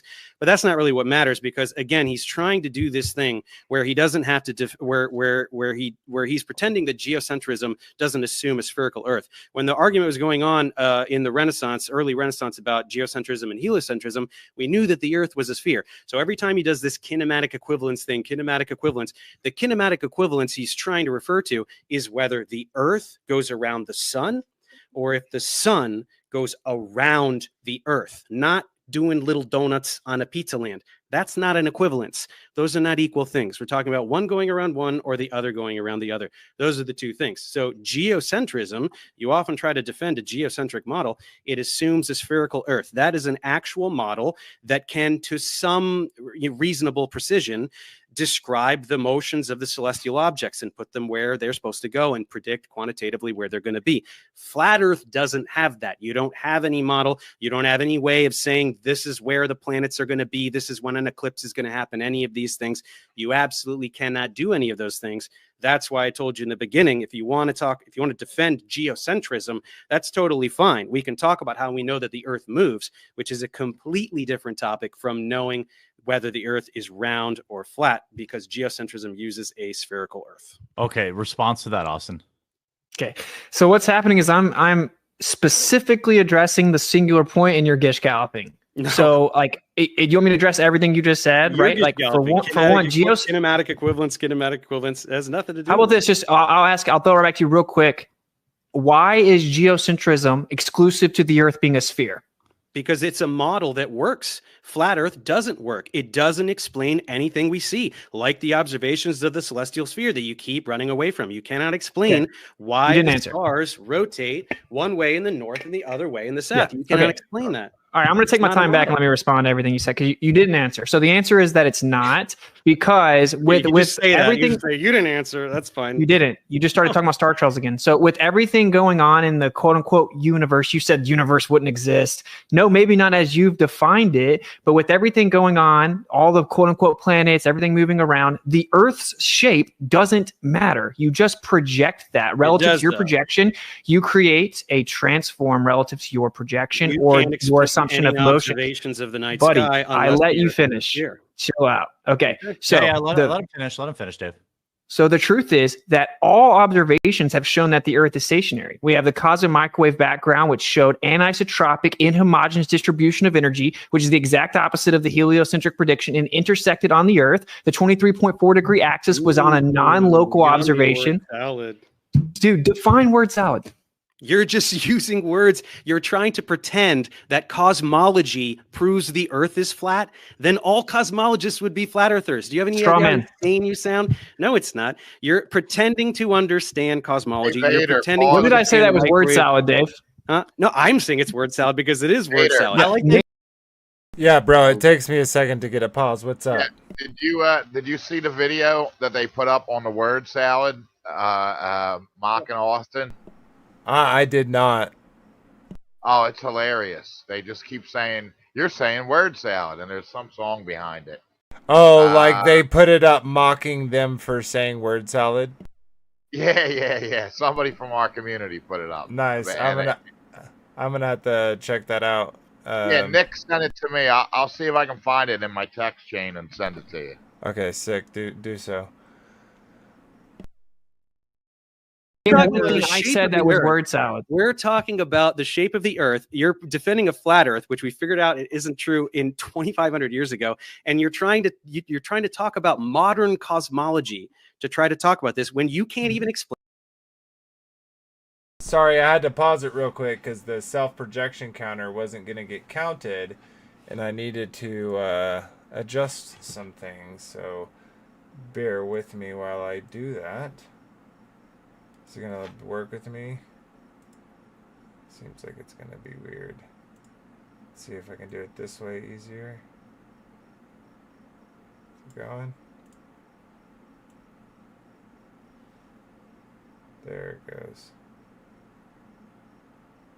Alright, let's keep trucking.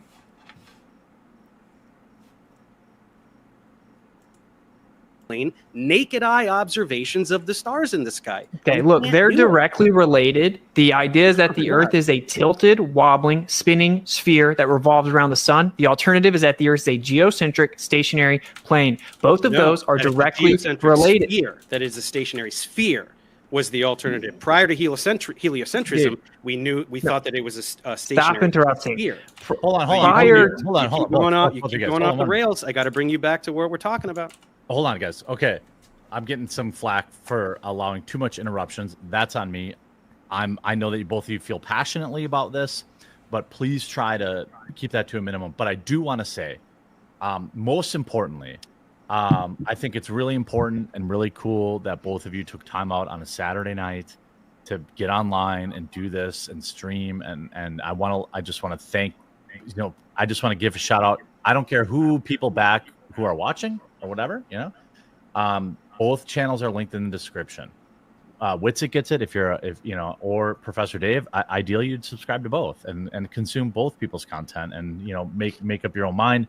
I just want to before emotions heat up too much, just say, hey, I appreciate you both being here. I know that it's a weekend night. Can I, if you'll allow me, I'm getting called a coward for not bringing up The Edge, apparently, which is, I assume, one of the more controversial opinions and Austin, I think it's fair for you to say, hey, I showed up and I'm the one that has to answer. I'm the one that has to defend all our positions. But I also think that's a result of the fact that the spherical Earth is the commonly accepted opinion. So Sure. I want to be fair, and I'm not doing awesome at it, but I'm trying. So I want to say, if there are specific positions against the sphere or against that you want Dave to answer for, I want to give you that opportunity. But one thing that is what I found fascinating today was the idea of the ice wall or Antarctica. There's a lot of craziness around that, because what I thought, just being unbiased, trying to be unbiased, but I guess being honest, that is very hard for me to believe. Because people can literally go to Antarctica. I watched a lot of Flat Earth video. I told you guys before, I watched almost 8 hours, and I was like, these bastards better show up, because I spent my whole Saturday watching Flat Earth videos. But I was watching the Antarctica thing, which is a common talking point, and people go there all the time. So what is the Flat Earth position about the rim? Basically, that's what people in chat are asking. That what's going on the edges? in the flat Earth, and then Dave, I'll give you a chance to. Is that okay? I'll give you a chance to respond to that. Okay. All right. First of all, to address the first part. I'm cool with asking questions. That's the natural response because flat Earth is so out of left field for most people. Yeah. But that's more of like a normal conversation thing, not a like he's supposed to be debating me thing. But it's all good. Okay. I'm pretty chill. I mean, I can let you guys just go at it too if that's what you want. No, it's cool. I'm gonna answer your question. Okay. This is the typically held position.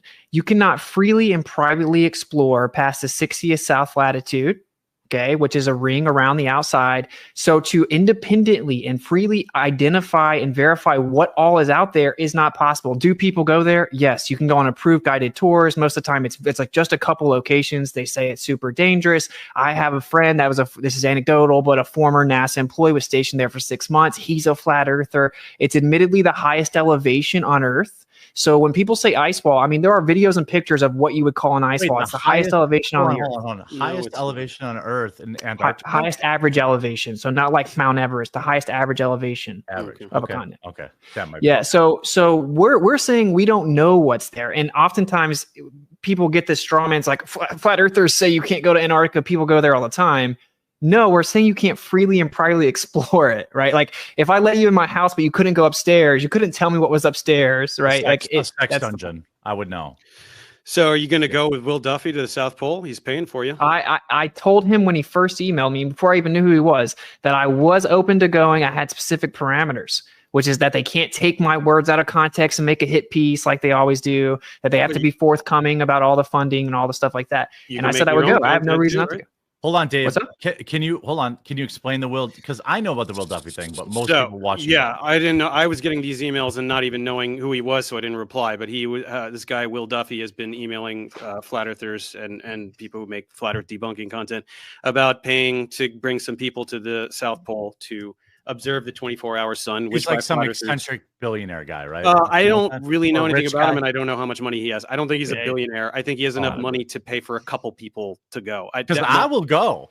I'll do the South Pole tour. I wouldn't. I have things to do, but I would love for some flat earthers to go and see the 24-hour sun. And most flat earthers are already making excuses. Weiss is saying he doesn't want to go because he's evil, Satan or something. I don't know what he's talking Austin about. said he would go. Okay, that's great. And in Dave's position was that Weiss is saying he doesn't love for some flat earthers.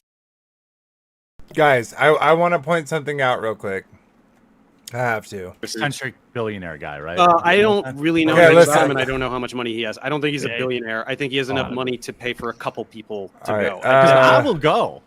I'll do the South Pole tour. So listen to him. I have things to do, but I would love for some flat earthers to go. And do you hear what he said? I got things to do, but what are you gonna say just here shortly, Dave? Let's listen in, people. See the 24-hour sun, and most flat earthers are already making excuses.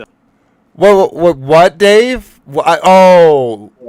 They're making excuses. You got stuff to do, Dave. What do y'all think? Do you think I should add at least 10 points for that, right? That's 10 self-projection points easily. Yeah, we're making excuses, but he has an excuse. Come on. And it's not even a good one. I got things to do. I don't have the time. Get out of here. It's a free trip and what does the 24-hour sun have to do with anything?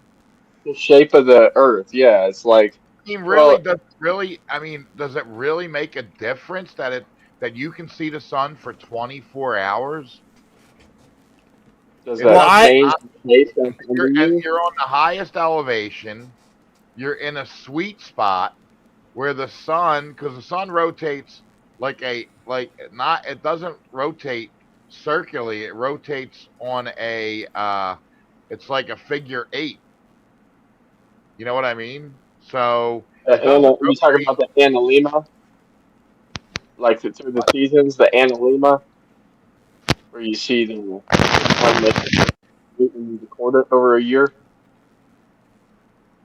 Yeah, well, the sun rotates on a figure 8 kind of thing, and they call that the solstice.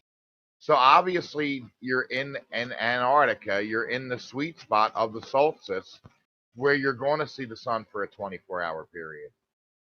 It doesn't make any sense. I just don't understand why he would think that is such a selling point to us flat earthers. Yeah, Witcher already demonstrated it works on both models. How the sun can wrap around the entire Antarctica. The thing is, you wouldn't be able to see it for 24 hours, but that's literally not the claim from people who have been down there is seeing a 24-hour sun. We can't get footage of it. You know, And all their claims on how the footage that is out there, which is just a few, but weird enough, if you look up the 24-hour in the north, there's tons of people just giving it out and showing it to. Makes me wonder if some of that supposed footage from the south isn't just from the north. Well, I think that whatever the few things that they have, it's obviously doctored. Now they say, "Oh, well, we just show it to you because it would be a 24-hour long video, right?" But they're not willing to put out the 24-hour long video. They're not willing to give us 24 hours of things of images, frames to comb through for any possible things. And furthermore, the one that was shown on the on Sean's channel by McToon, literally the shadows on the ground don't change as the shadows on the ground are literally one picture, and then the sky is a whole nother set of pictures. So it's 100% a fabrication. Yeah, that was one of the older debunked videos for sure. Doesn't Alaska get 6 months of sunlight? Yeah, absolutely. Yeah. Alaska, and Well, it gets 9 months. Antarctica. They get 6 months of sunlight, don't they? Well, so I'll say this with that, I don't think they will see the sun in the sky for 24 hours. I'm not saying it's impossible. My intuition says they would not see that. However, I do think it's possible that they could see 24-hour sunlight. Wow. I think that the way that the firmament is, right, and most people who are globers obviously don't accept the firmament. So when they ask questions or when they make statements or when they make claims, they are obviously obviously I understand why they wouldn't accept the firmament, but they are coming from it that it doesn't exist, and so that's not in their equation. So I totally understand why you would have that and not in your equation. But to me, in reading scripture and being a believer, I put that into my decision, and in scripture it says it's there. So I do believe that has something to do with the firmament and the relationship between the sun and the moon and the device or whatever, which is a horrible, is no way equivalent to what I'm saying is actually been created, that the Father took a whole day to create. And so but anyways, it's obviously very sophisticated. But Esther 4:14 says her mother or her mom went to Antarctica, and admittedly there was one promoteries where tourists are allowed to go, but she went in summer and said there was night and day. She also has been to Antarctica and seen midnight sun, and it was different. Now there also is a theory. This is just a theory that there is when you're that close to the firmament, you can see the other sun outside of the firmament. So if there is a midnight sun, which was different to our sun, they could actually be looking through the firmament and seeing the other sun. You know what I mean? Does that make any sense, or is that totally... so this is the thing, is that in order to see a quote unquote 24-hour sun, it would have to be within the quote unquote northern hemisphere's winter, right? And so it would be when it was on the opposite side, and it in winter because of the tilt. And so obviously you have all these weird things that they have to add in, like the tilt and the wobble, etc., to explain the things, and explain to why the things in the sky move, right? It has to be the Earth doing these things in order to explain why the things in the sky do the things. Well, you know what? I'll just say this. In Scripture, it says that the sun and the earth move. It says that the stars move. And so I'm going to put my trust in the Father's word over Professor Self-Projection Dave. So that's my thoughts. I feel like I'm moving. Yeah, especially since I don't feel like I'm moving. Yeah. And everything around me tells me I'm not. Dude, you're so dumb that you don't understand why you wouldn't move. Why you're not moving, dude. Right. You don't understand. You're so dumb. You do not understand that you are spinning at 1,036 miles an hour, on the equator.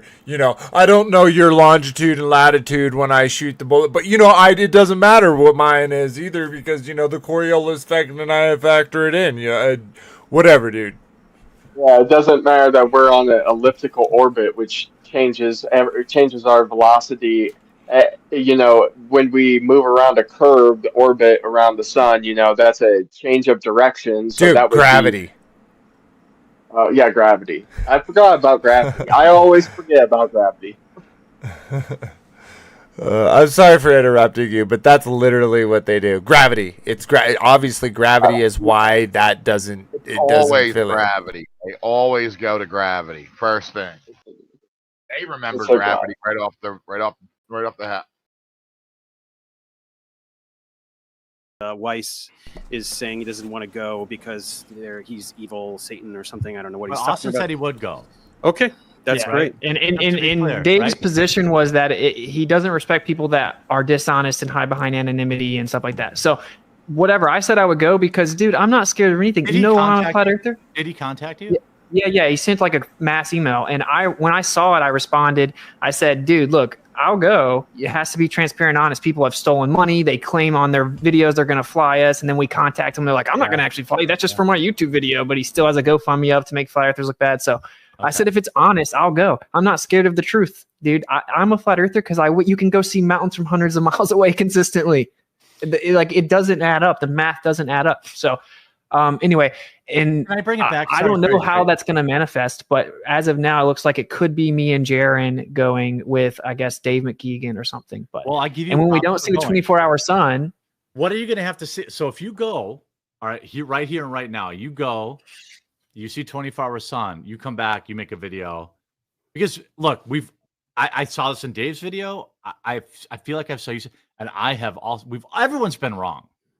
It's not like a big deal. I'm not saying you are, but I'm saying, what will it take? Like if you go down there and you see 24-hour sunlight, you'll come back and say, all right, cool. I'm cool. It's global. I'm a global guy now.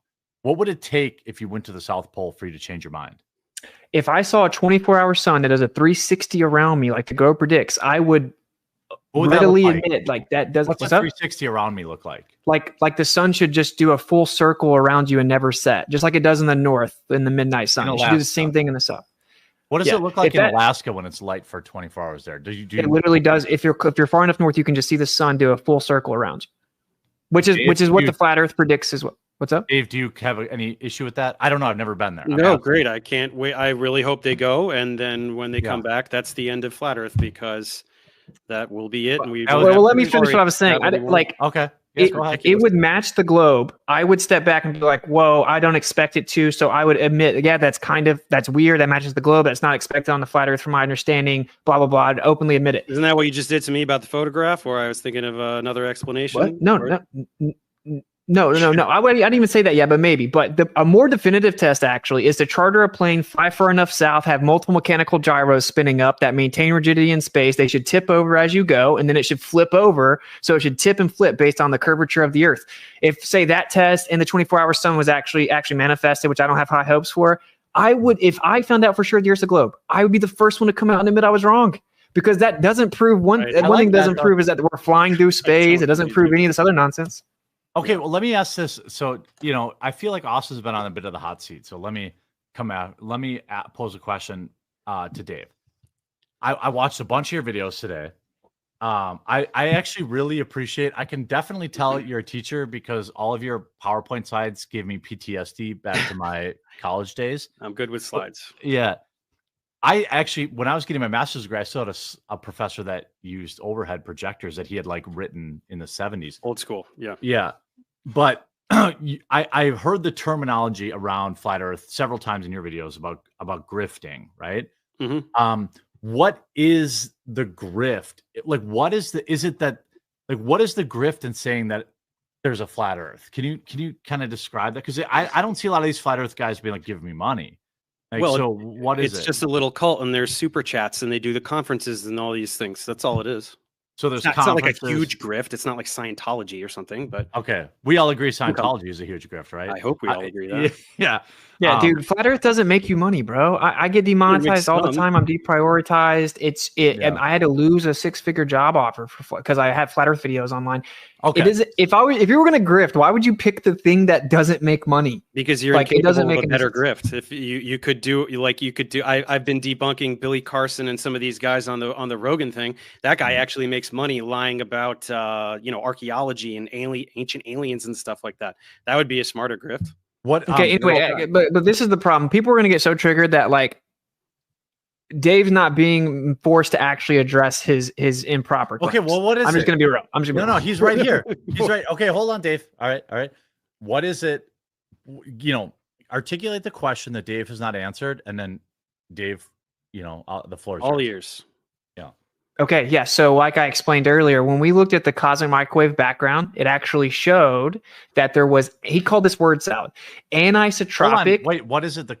I just want to, we're not all, so what did you say? The what microwave? It's called the cosmic microwave background, CMB, which is just, you send something up high in the air and you read the electromagnetic radiation. There's the visible spectrum of light, then there's the non-visible spectrum. It's pulling in all the data from the light that you can't see with your eyes. If you've ever researched flat Earth, you know this image, right? Dave's seen this. Probably, image. yeah. Most people certainly do with flat Earth. I mean, this is cosmology. No, hold on. But hold on, Dave. Okay. Hold on. Just let him. Yeah. Just let him. It's about is the Earth moving or not? So in the current model that the Earth is flying around the sun, the universe, whatever, all the energy should be evenly distributed. That's called homogeneous, and it should be isotropic, meaning it has no preferred direction. Okay, but what they saw was that it was inhomogeneous and anisotropic, and actually the part that had a preferred direction intersected on the Earth.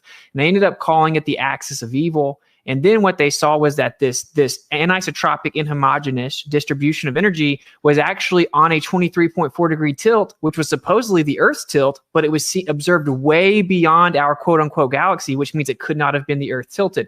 So it's a major problem. The CMB matched the geocentric model. Wait. Okay, Austin. So you're talking, so this image, right? The CMB model, right? You're saying, how does this, one thing I'm a layman, so I feel like I'm speaking for just regular people who are watching. What about this should Dave talk about when it comes to the sphere heads?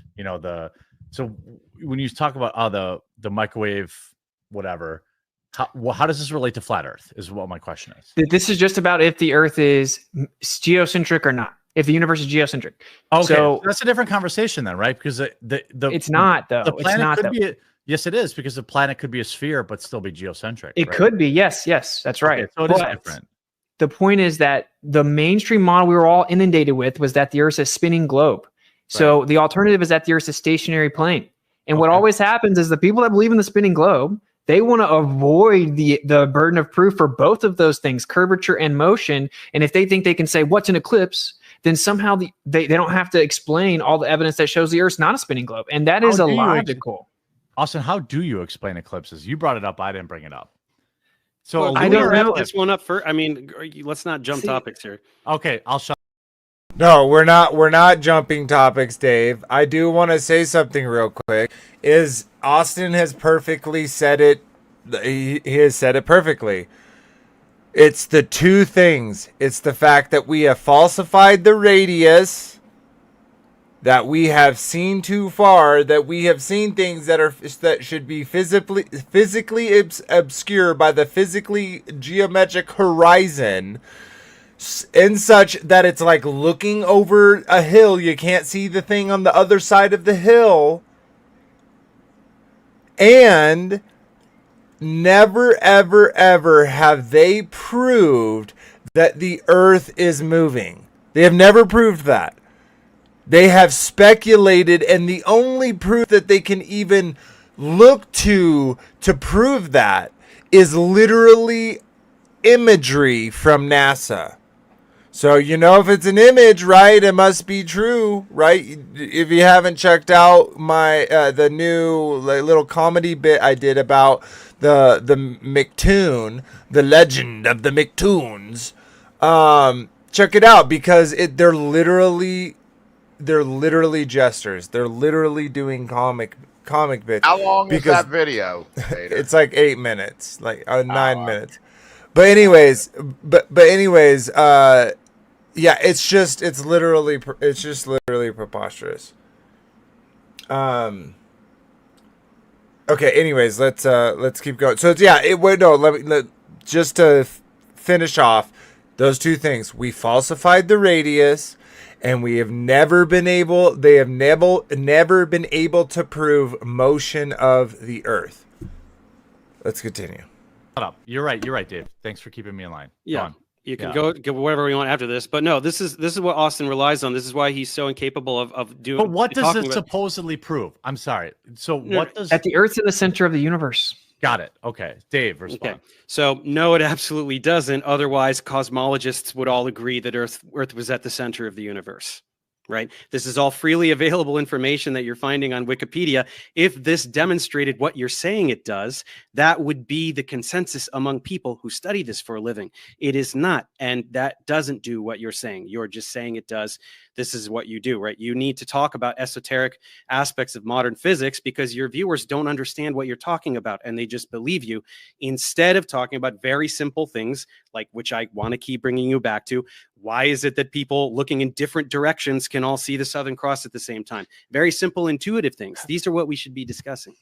Sure. Okay. So hand wave dismissal, appeal to consensus, and appeal to authority. You're just lying about what it says. You're just lying about what it says. You said if it said what I said, all the experts would agree. The consensus is that there is no the consensus is that there's homogeneous. The CMB is homogeneous. This is common knowledge. The consensus is that there's no legitimate explanation that's agreed upon for it.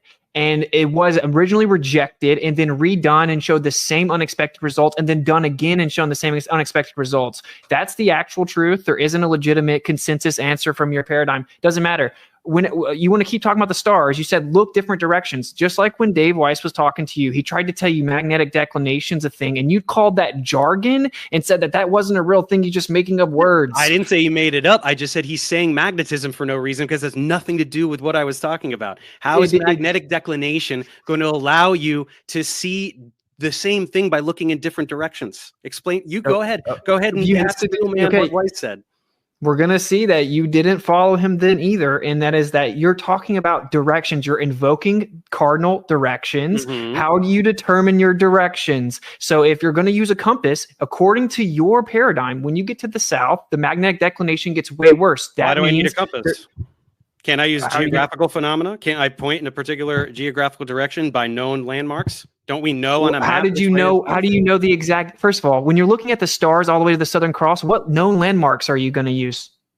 Anything on the tips of those continents. What are you talking about? You're standing at the tip of a southern continent. Look, I'll give you, let's say you're off by a degree or two. Okay, fine. We're looking a little bit this way, a little bit that way. On the graphic that I showed you, they're looking in completely different directions, all seeing the Southern Cross at the same time. It doesn't make sense. You can't. First of all, it's not a degree or two, Dave. It is dozens and dozens of degrees. If you go far enough south, it is actually 179 degrees at one point.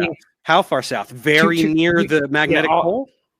Yeah, in your paradigm, which your magnetic pole's in the ocean.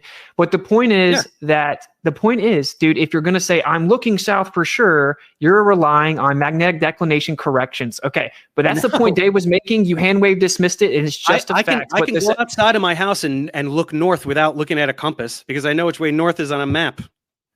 Do you use a compass every day to orient yourself, or do you just know which way the cardinal directions are?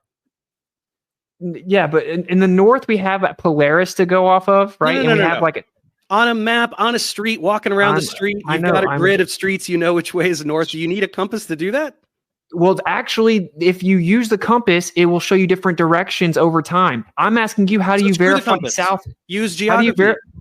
Dude, how did you verify the exact cardinal direction of different geographical input? Okay, but let's just anyway. You don't understand that point apparently, but it doesn't matter. Even or if you're just desperately pivoting. No, dude. You said that it wasn't a real thing, and now you think it wasn't a real thing. I said you're just bringing up magnetism for no reason because you think that's going to save you. It's almost verbatim what I said. How else? You're saying the only other way to verify it is to look at geography. Dude, okay, you're pretending that if I'm looking at what I know is south on a map, that I could somehow be pointing basically north or near north. Is that really how much of it's just distortion you think is physically possible when you're just using a map to look south? You don't just use. Okay, I'm trying to explain to you that in your paradigm, in the South, the magnetic declination gets crazy. In theory, could that be true? Sure. Where does it get crazy? How close to the magnetic pole do you have to get in order for it to get crazy? How close? Wherever you're viewing the Southern Cross from is far enough south that the magnetic declination is a significant factor. Is it though? Because it's not really that close to the magnetic pole. No, but it can still be 40, 50 degrees magnetic declination in your paradigm. No, yes, you can go to magnetic-declination.com and look it up. The other thing is there's something called an azimuthal grid. So we actually see the world in a little azimuth grid. That's how we measure it, right? That's how we measure the stars. We take our zenith, and then we take elevation measurements down to our azimuth. So it gives you a little dome. Now, when you actually run this through a software, you will see that if you had a bunch of stars circling over top of you and you had this little limit of vision that was a dome, you'll actually see the stars appear to converge at a point where they're actually not converging and circle around that point. We have replicated it, so we actually expect it. The problem is we need to verify the exact cardinal direction to even put that input into the software to know for sure, to give you a flat Earth model you all beg for, and it is impossible to 100% verify the cardinal directions that far south. So hold on. All right, okay. You have no such model. You have no such thing, or you would have shown it. You would have all been celebrating it in all your videos. You can't. We've shown it. We have shown it. Well, bring it up. I'm going to let you bring it up, Austin. I want to say this. Go ahead, take a minute, bring it up. I want to be respectful of everyone's time, so I wanted to keep this to, maybe 30. Are you guys okay with 30 more minutes? Is that okay? Or yeah, 20, 30. 20, yeah. Okay. So are you guys okay with? I want to just pull the pin on a grenade, Dave's chuck it busy. in, He can only do and 20 back more out minutes. and let you guys go at it because I'm getting yelled. Yeah. Accordingly, yeah. So something interesting happens. We're gonna skip through that part at the end. I actually don't think there's that much left. But we'll let's. Remember, guys, if y'all ever want me to stop, just go ahead and tell me to stop. But let's keep trucking so we can finish this tonight. So here we go. That for interrupting too much. Oh, Vader. But yes. I'll try to find that time marker when we start that. Oh, okay. Also, would you guys be okay with the last 10 minutes of the show? We looked at some viewer questions. Is that okay? So can we do 20? Are you guys okay with 25 more minutes or no? Yeah, I am. It's fine. It's fine. It's fine. But I just wait. Hold on. You good with 25 more minutes? Yeah. Austin? Dave? Okay. So I want to let everyone know, hey, again, I'm getting a lot of shit for being, maybe interrupting too much, but I just want to let people, I try to pick my spots, but what matters most is that these two gentlemen spent Saturday evening with me. 3 dudes on a date on Saturday night. Skip this. We This is obviously annoying. Witsit gets it. We have Patreon. We're on SpaceX I'm sorry, right now. bro. Starlink. I know. Sorry. Space jump. Actually, because I watched this video like in real time because I'm a space dork. Keep that in mind when we discuss. Not that my opinion matters. It's really the viewers' opinions that matter. If you're the dome. Well, I think I already addressed that. We can't freely privately explore there. It's the highest elevation in the world. Some people think that's what it could you're be. talking about. Yeah. You can all go to the Well, South you can't Pole. fall off the edge of a lake or a pond. We don't know what's beyond it. Could there be more land? Sure. Could there be something containing it that touches down? Sure. We literally can't freely and privately explore it, so we don't know. It's kind of like saying, do you fall off the edge of a lake though? Like, no, Antarctica would serve as the shore. Make sure you go to the South Pole with Will. Make sure you get over there. I'm in. So can we address the Felix thing though, since you brought it up? Go ahead. Okay, so he's talking about the diver, right? The Felix. Yeah. Mm-hmm. Yeah. So it looks like the Earth is a ball, obviously, an extremely small ball. He's in lower Earth orbit here. He's not. No, he's not. He's 180,000 feet up, so that's actually very low. And this was sponsored. Real fast. This is sponsored by GoPro. So this is a GoPro fisheye lens. If you look at the video, the angle from inside the cockpit or whatever you want to call it, you can actually see the horizon's flat. So Neil deGrasse Tyson himself came out and addressed this idea that like people think that Felix was so high that he could see the curvature of the Earth. That's from the cockpit. That doesn't look flat. No, that's not. That's from outside, still using the GoPro. Well, that's exaggerated. You can admit that is exaggerated curvature. Yeah. The curvature's still there. Yeah, it's on a squish. Well, you say that, okay, but according to even Neil deGrasse Tyson, you would never see the curvature of the Earth from that height because you'd only be 2 millimeters above a typical blown up beach ball or whatever. But what about that? The point that's important here is I've heard Dave say, and I don't watch Dave, so I'll be honest with you, bro, but like I listened to a few minutes of it earlier. I heard you say something. You should watch your debunkers, dude. That's time well spent. No, I've watched some of his older stuff. Okay. It's all the same stuff, bro. But anyway, so this is the problem. Obliterating your position. Yeah, for sure. Yeah, with all straw mans. But look, this is what I want to point out. Dave said that this guy was in his balloon and it maintained the momentum due to the conservation of momentum with the spin of the Earth. So when he fell out, he maintained that momentum. Yeah. Felix Baumgartner landed like dozens of miles in the opposite direction. Well, he accelerated though. When you watch this, he did not maintain his position, right? But if you're spinning underneath him, why would he fall in the opposite direction? The opposite direction. What's going on while he's falling? Is there no interaction with the atmosphere? Is there absolutely no change in what's going on? Well, there's not much atmos up that high. You could say once he got down, he started drifting, if that's what you want to claim. I mean, I actually looked at the weather data. It seemed like there wasn't much wind. I'm pointing out that your claim that he was just following the Earth is patently false. He fell like 40 miles in the wrong direction. Okay, well, on a that flat isn't Earth, curvature of Earth. Straight up and straight down, so it actually obliterates your position. I don't know what you're gloating about here. What? I didn't know this on was a flat Earth, video. going straight up and straight down. Why would there be any discrepancy in where he lands if it was a flat Earth? Okay, it wouldn't obliterate my position. We can both agree now it has something to do with wind, and your claim that he was just following with the Earth is ridiculous and stupid and like satellites. Not true. Ridiculous and stupid. That's obscene. But I think much more importantly, what you absolutely can't explain is why that guy fell down. Oh my gosh. Oh my gosh. Yeah, the gravity conversation. Electric gravity. Let's do electric gravity. Let's talk about it. Because he has weights when he's more dense than the air and he went down. What is weight? It is mass times gravity. Mass is volume times density times downward acceleration. Gravity is little g, which is just downward acceleration, 9.8 meters per second squared, which you falsely claimed that we can't derive, but you can do that with a kinematic equation, strictly a kinematic equation. Get me 9.81 meters per second squared without using the mass of the Earth. Literally, you can do it with a kinematic equation. It's also been done with see it. Where is it? Yeah, initial height, velocity, and time will give you the same exact 9.8 meter per second value. That's just the effect. Did you know that 9.8 meters per second squared is just the effect? It isn't even like the claimed cause. What do you mean the claimed cause? It's a value. It's an acceleration due to the mass of the Earth. That's why G changes with radius, with elevation on different celestial bodies. That's why G is different on the moon. It's different on Mars. You think that's all fake, of course, but So, very, very simply, you cannot explain why things fall down. You just can't do it. I can. You can't. Everything. It's more dense than the air, and so the question would be, why is there up? Why does it go down?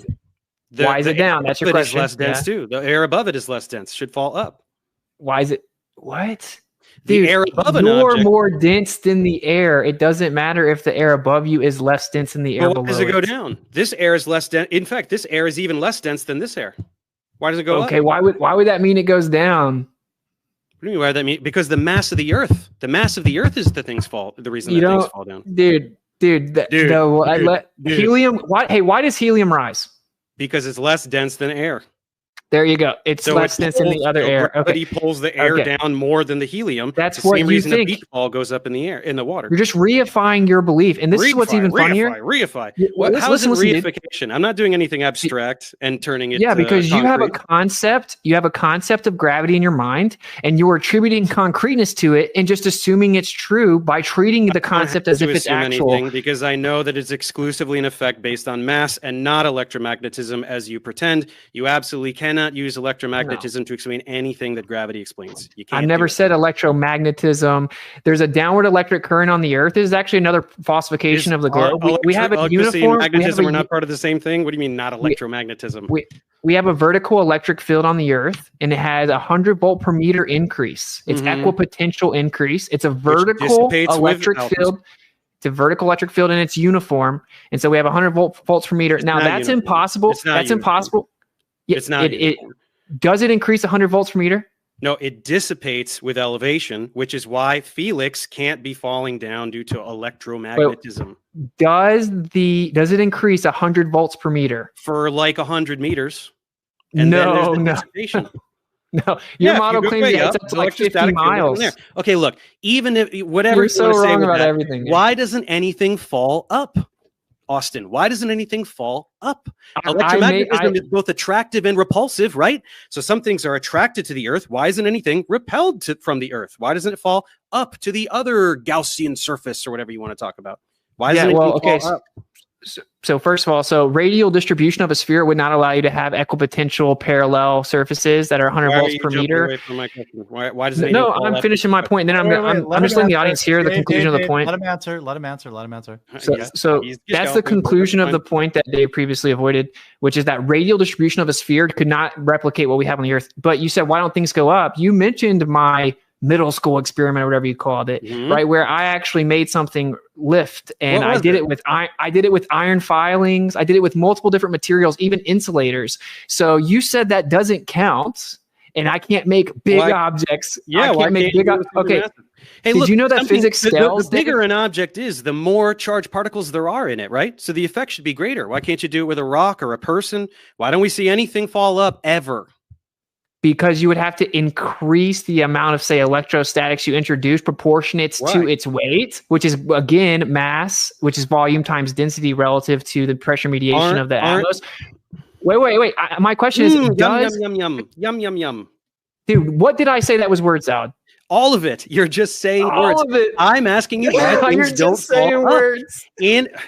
In a field, particles of opposite charges are accelerated in opposite directions, right? So why can't you make anything fall up? Why doesn't anything on the Earth fall up? It's a very simple question. I'm trying to explain it. A lot of people fail up. I'm just saying. Fail. Yeah. I'm trying to make it's really a simple concept. So when you have something that has weight, that's volume times density. Okay, that's mass, and then volume times density times acceleration. Little g is just downward acceleration, just an effect. So whenever that's the case, that pressure mediates acceleration due to gravity. Acceleration. That's what you guys believe. That's what he thinks. Okay. Yeah. Little g is just the effect. It isn't exclusive to any belief.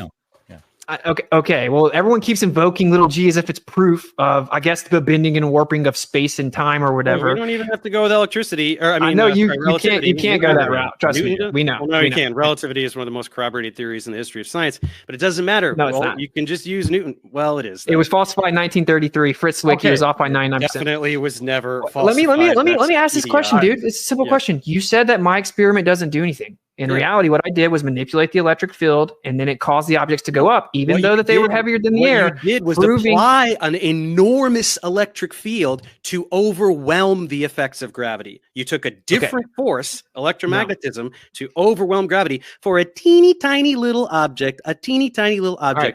Once Can you let me again, finish? what I just said, a very massive object, a lot of matter, has more charged particles. In my body, there are many, many more charged particles than a tiny Yeah. piece of styrofoam. What so about- should the effect be greater? Can't we accelerate up? Can't we levitate? Can't we fly?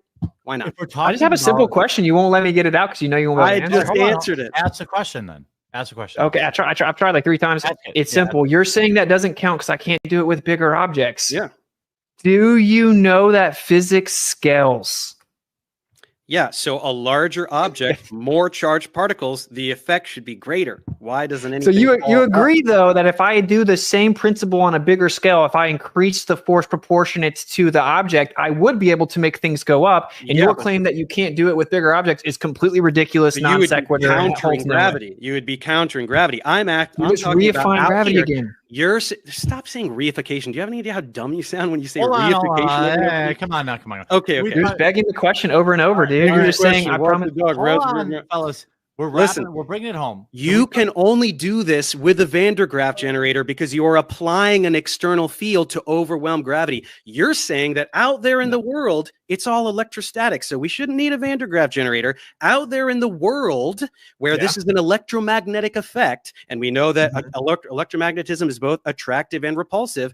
Out there in the world, why doesn't anything fall up ever? Okay. First of all, depending on the environment, say like your hair will stick up during thunderstorms. Bumblebees literally do something called non-contact pollen detachment. They fly over top of the flowers and the Spiders. pollen levitates. Literally, there is naturally occurring phenomena that's based on the electric field of the earth. You're saying we're adding an external force? No, we're manipulating the force that's already. Let me finish. We're manipulating the force that's already there. I didn't add anything. Everything that exists is electrostatic, right? Which is on the smallest scale is 10 to 36 power stronger than your belief in gravity. And all molecular and intermolecular attractive forces are electrostatic. That means all objects that exist are held together by that. So you're acting like I'm adding something. Was someone trying to say something? I apologize. Nope. I apologize for stopping it. Then let's keep going. It's almost done, and then we'll talk a little. We'll skip a little bit and talk about it, and then call it a stream. But yeah, let's keep trucking. Something that wasn't I there. know that. No, I'm just manipulating what was there. Now you do the same thing with your belief in gravity. Isolate gravity and prove it's true. Yeah, things only fall down. That's it. Well, I'm asking you why can't be things don't fall up. serious. All you're doing is citing, oh, a bumblebee does something. These are all teeny tiny objects where electrostatics can overwhelm the effect of gravity. Why doesn't a rock fall up, or a person, or a car, or anything ever? let me ask this. Because the pressure mediated by the density relationship and the weight makes it go down. It's pretty simple. Okay. I feel like you Those both. sure were words. Okay. So, Dude, that's pretty bad look. well, hold Yes, on. it is a bad look for you. All I right, agree. hold on, gentlemen. What I want to say is that you both have been extremely well behaved and entertaining, and I want to let the viewers, of which there are many thousands, get in if for a few minutes. But do I dare bring up Cavendish? Do I dare bring up, because that is a point of contention, right? Of that matter attracts matter, right? That disproves gravity, right? Like I'm a very large fat man, very attractive young, but not young. Why did I say young? That's creepy. Very attractive thin women are often attracted to me. But the let's actually not go down that. Let's not go down that road. It's probably too complicated. I want to let people. Yeah, because everything's electrostatic. It's way stronger than gravity. No, Jeremy. No, the courting. I love- It's just weird, bro. You're just weird. Look at him. Look at him like grabbing his neck. He's like, oh my God, why did I say that? I look so weird now. Look at that. His like tongue is sticking out. What is going on right now, bro? He's like having this like masochist like experience right now. What a weirdo. I'm dying. Oh man. Him to be. Yeah, but they shield for electrostatic. If you have a lot of questions like that, it's like, we can have a conversation in the future, man, whether it's streamed or not. It's maybe down the rabbit hole too far. I just want to this is the only thing that I really want to know, Dave, before we move on, bro. Like, all right, go ahead. You said you didn't think the numbers were correct, whatever, you dismissed it. Then you said maybe there's some type of atmospheric effect.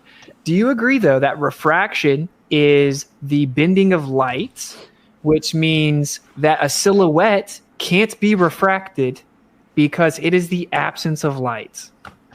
What? Can a silhouette be refracted? If you're seeing something, there's light traveling to your eyes. So sure, but the mountains, there. The mountain should be below the curve of the earth, right? But we're seeing the silhouette once it gets backlit, which means you need a line of sight to the physical object blocking the light. I don't know, man. So we falsified you're doing. I saw a thing. Therefore, everything we know about physics and science in general is wrong. It's just not going to fly. Dave concedes defeat. You heard it here first. Okay, he conceded the Earth is flat. Everybody knows now. Dave conceded. It's so easy to go against flat earthers. Just dismiss all the uncomfortable evidence and ask about. It's not uncomfortable evidence. You just make up bullshit. Like just ask about random things that we were taught when we were 5. Like, well, then how does this work? And like, whatever.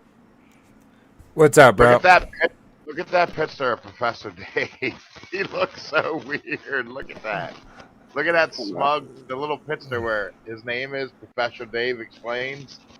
Yeah, right. That's so weird. That's Look, the worst picture ever. He's Elvis too. Look over there. He's like, Abe. Yeah. I ask very simple things like why does the night sky rotate in opposite directions in opposite hemispheres? You have yet to answer that. You have answered it directly. Okay, go ahead. Repeat that. If you look a different way, it'll rotate a different way. I said first of all, you have to verify cardinal direction, which when we go to the south, we actually use immense magnetic declination corrections, which could be skewing where you think you're viewing. That's just a celestial pole. Just a fact. Looking at the celestial pole with your eyeball. Let him finish. That's just a fact. And then scalping. It's just word salad. He's just saying words to deflect. Dude, stop using the term word salad. You don't know what it means. It means you're just saying words that aren't saying anything, which is what you're doing. That's what it means, and that's what you do. Right? But you can never give specific examples of when I did it. Just now, what you just did. I'm asking. I said that magnetic declination. What does that have to do with in the south? What? What does it have to do with what I'm asking you? You have to determine your cardinal direction, and then the second part is because magnetic declination corrections are immense in the south. You're confused that about makes what it very difficult to verify cardinal directions thing. I'm asking about rotating counterclockwise versus clockwise. You have yet to answer that. He's going okay. You need to determine. Just so the viewers know, hold on. You guys are both being really great, by the way. Like, you're being very respectful, and I appreciate that. Dave, I believe, is going back to his literal. The first thing I said. The very first thing he said. Yeah, the globe.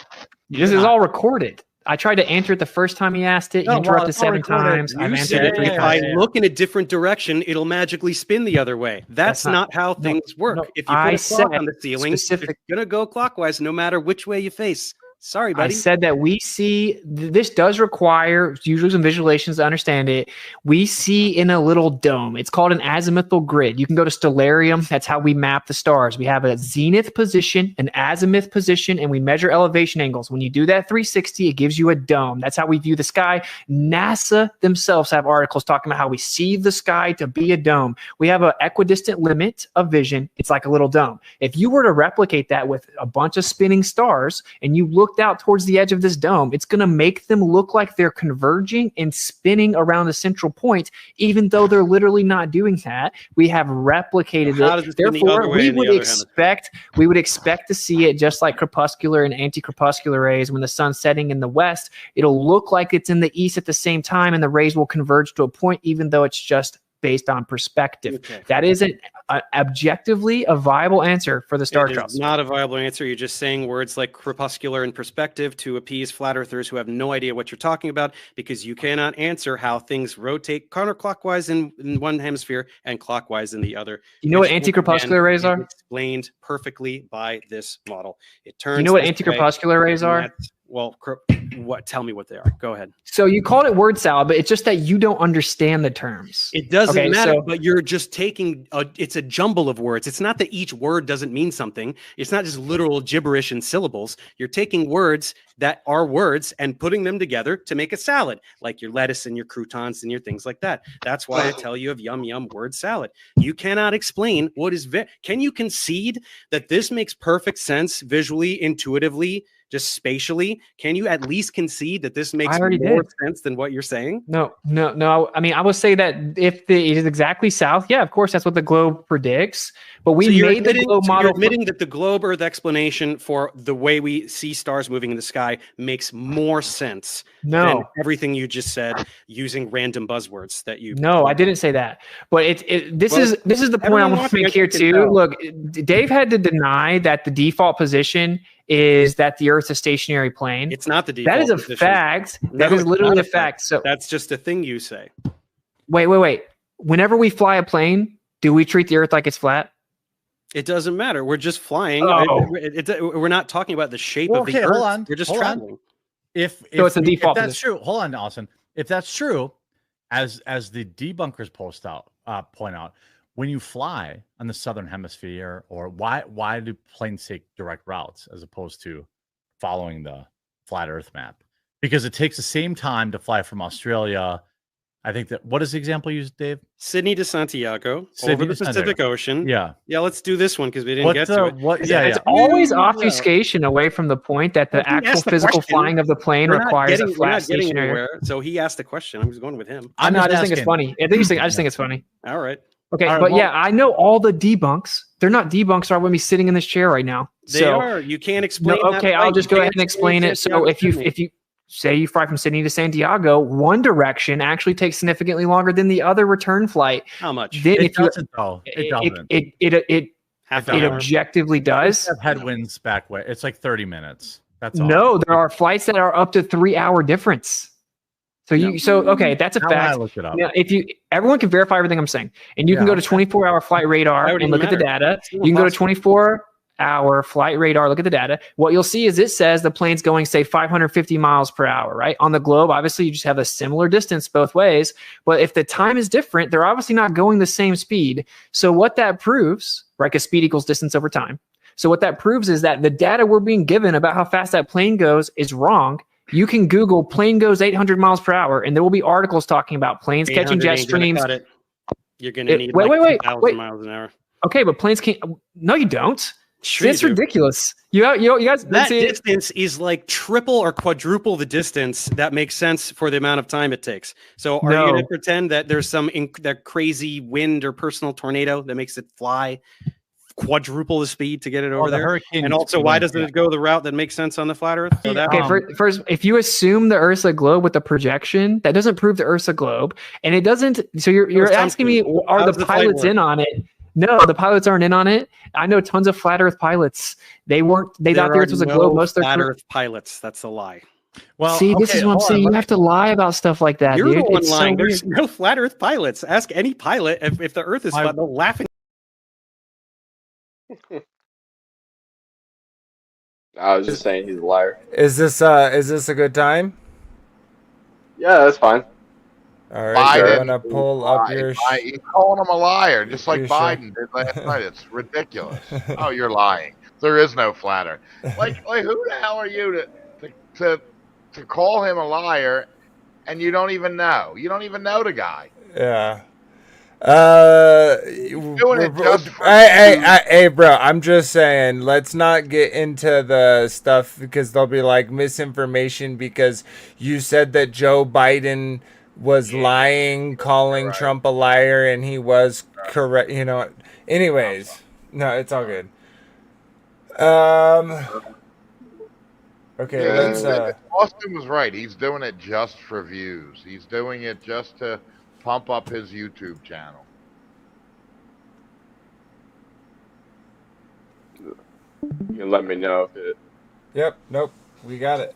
Oh wait. Do we got it? No, it's not showing it. Oh, I need to pull it over here. Wait, why is it over there? Oh, it's because it's sharing that. Okay, let's move this. Which one do we have to watch? Just 1 second. Nope, that's not the right one. Is it showing? I got to... how do I do this?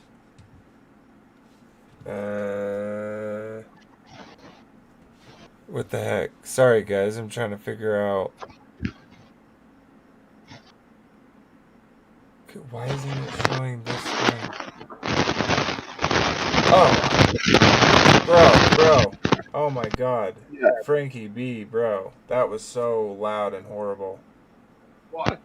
Whatever you just did, you just like... Just stop moving whatever you're moving. I think it's... In on it. Okay, yeah. Yeah, it's right now. It's ready? Yeah. Okay. In on it. No, the pilots aren't in on it. I know tons of flat Earth pilots. They weren't. They thought the Earth was a globe. Most of their flat career. Earth pilots. That's a lie. It's flat. This is flat. Thank you very much, mate. God bless. A man asked the pilot if the Earth is flat. Can I talk to the pilot, please? Right here. You're the pilot? Hi. How long have you been flying for? Like for Delta, 21 years, but maybe like 30 something. I want to know, because they say the pilots know a lot. Do you think the Earth is flat or no? I know it's flat. You know it's flat? How long have you been flying for, you said? Over 30 years. And when you tell people that, do they think you're like crazy or no? Only one person. Only one person? They built it for a flat, stationary Earth, and my goal is for some young fighter pilot to listen to what I just said, go out tomorrow and set the bottom of your L strobe on your altitude, run it out there to 80 miles, and that bottom altitude on your cursor will stay the same. Are you a pilot? Yes, sir. One question. Okay. When you descend in the air, Yeah. do you dip or do you go straight? It's straight. Straight? A little more with the nose out. That's it. But straight. You don't dip yeah. into the... No. Okay, thank you so much. I appreciate You're you. welcome, sir. Have a great day. Did you notice any curvature while we were up there? Curvature? No. No, there's no curvature? It's just all flat. What's up, pilots? Is the Earth flat or round? Flat. Thanks. I'm with you. Do you have any idea how dumb you sound? Pregunta controversial. Hay un debate ahora en YouTube especialmente en el que las personas se cuestionan que si la curvatura de la Tierra es observable o no es observable. No, a las alturas que vuelan esos aviones, usted no va haciendo ningún ajuste, va como si fuera parejito, sobre terreno. No, sí tiene unos 2 grados más alto que normal, depende de lo que del peso del avión. Ok, la nariz va hacia arriba, ¿sí? Pero no tienen que buscar la curvatura, no vuelan como si fuera sobre un plano. Sí, es lo que trata de hacer el avión. Bueno, muchas gracias. Mucho gusto. Hasta luego. Because they tell us, that at least in the U.S., the ground's moving at about 700 miles an hour left to right. And I was thinking that's kind of odd if you're landing, going north, or moving. Pause that for a second. No, the ground looks to us like it's standing still. Yeah, not an issue, huh? Yeah, no. You could probably see the Rockies from You there, Kyle? Kansas. Wow. But it's a clear day, but it's smoky or hazy. Will you pause it for a second? I was just going to say real quick, for those that didn't notice, he said they point the nose up 2 degrees. Yeah, now, 2 to 3 degrees. And we've literally talked about, like if you're going on a straight line and you're off 2 to 3 degrees, right? What that's actually going to change to your course. So they're going up, and then if the Earth was dipping down, that exponential growth would put them in orbit, wouldn't it? Oh, but it's gravity. It's gravity. Or they spin like backwards, where it doesn't make sense to fall with your nose upward around a curve that goes downwards. Yeah, it's so stupid. All right, sorry. Go ahead. Obviously, we can't see. Excuse me, guys. Hey. I have a question for you. Yeah. One of us can answer it. Hey. You guys adjust for curvature as you're flying through the air? The Earth is supposed to be a ball, right? Yeah. So should we be dipping down the nose of the plane to compensate for the curvature? Or do you guys just... Or do you fly on over a flat plane? Well, we're about 1 millimeter over a bowling ball. We're not that high. 8 inches per mile squared is the official story of what the curvature drop should be. So a distance that far, if you're 8 inches from the shore on a beach and your friend is rowing this boat, about 1 mile away, the boat should be already hidden by the curvature. You guys don't see curve, you see horizon at eye level. No, I mean, if you look at more of a this curvature of the Earth, we're on the perpendicular, we're just on that tangent. So really, that never changes. Earth's flat. Sorry? Earth is flat. Yeah, well, we know that. We've seen it every day. Flat and stationary. Exactly. Everybody else. Well, you know that. You guys see the horizon at eye level, and you have to understand that if you're on a ball, as you rise from the ball, you would have to look down to see the horizon. Yeah. You don't ever see that. I look out the window of the plane, and I see horizon as far as I can see, flat. Looks different from the front. Even from there. Your windows aren't that much different. Bigger. Earth is flat. It's a big lie. You guys should look into it. You know it's flat. You guys fly over it every day. We're not looking to tell anybody. I know. I know. They all take multiple. great circle routes. They take great circle routes that are. Can a circle exist on a flat Earth? My wife is a pilot. No, a great circle. Does anybody want to talk to me? My wife's a pilot. Well, see, this okay, is what I'm hold saying. on. You have to lie about stuff like that. You're dude. the one It's lying. so There's weird. no flat Earth pilots. Ask any pilot if the Earth is flat. They'll laugh in your face. Do you say Earth is flat? Yes. Yeah. Thank you very much. Whenever you fly your plane, do you ever account for curvature? No. Do you ever account for Coriolis or Earth spin? No. Do you ever see the Earth curving? No. Does water find its level? Yes. Does it always find its level? Yes. Okay, so water always finds its level. Does water conform to its container? Yes. Y luego, además, aquí aparece como si fuera, no sé cómo le llamamos a esto, un anexo, un añadido, algo que se cose. Sí, exactamente, un parchecito, que me recuerda a una persona muy especial. Plana y estacionaria, ¿se ve? ¿Plana? Sí. ¿Y no tiene algo de achatamiento? ¿No se ve el...? ¿No? Eso cuando ya nos vamos a la órbita, ¿no? La curvatura se ve cuando la cámara es de ojo de pez, como la que llevaba el que se tiró de Red Bull. Sí. Ahí sí que ves la curvatura, pero si la cámara es una cámara normal, se ve todo recto. Normalmente volamos a lo máximo, el techo del avión es 41.000 pies, que son 12 kilómetros, 800 metros o algo así. Sí. Pero normalmente volamos a 35, 37, que son altura no se ve 10...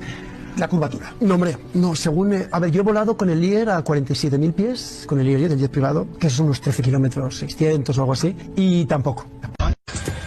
Did you notice any curvature while we were up there? No. No? What did you see while we were up there? Just the blue sky, white clouds. Yeah, is it flat or? Pretty flat. Pretty flat? Yeah. Okay, thank you. Captain, someone wants to say hi, is that okay? Oh. Do you adjust for curvature when you get up to a certain altitude? Well, yeah, when you see the sun coming up on the horizon, then you will. But the plane stays at an even pitch throughout the whole flight? Yeah. So, I mean, not too much curvature to count for? No. More flat than anything? Nope, you close your eyes, you won't have a clue. True. More flat than anything? What was that? It's more flat than anything. Yeah. Oh, yeah. Thank you, guys. I appreciate it. Thank you. Flat or a ball? Flat. What's it called? I think it's flat. Yeah, me too. Flat to me. It certainly does, doesn't it? And you've got that flat in... Excuse me, do you mind? Hey, how you doing? Very well, how are you? So, you know how we just took a flight of descent? Yeah. Did you have to compensate for curvature? Yeah. So, did you just have to compensate for curvature due to the flight of descent as we landed just now? No, not necessarily. Yeah. All right, thank you so much.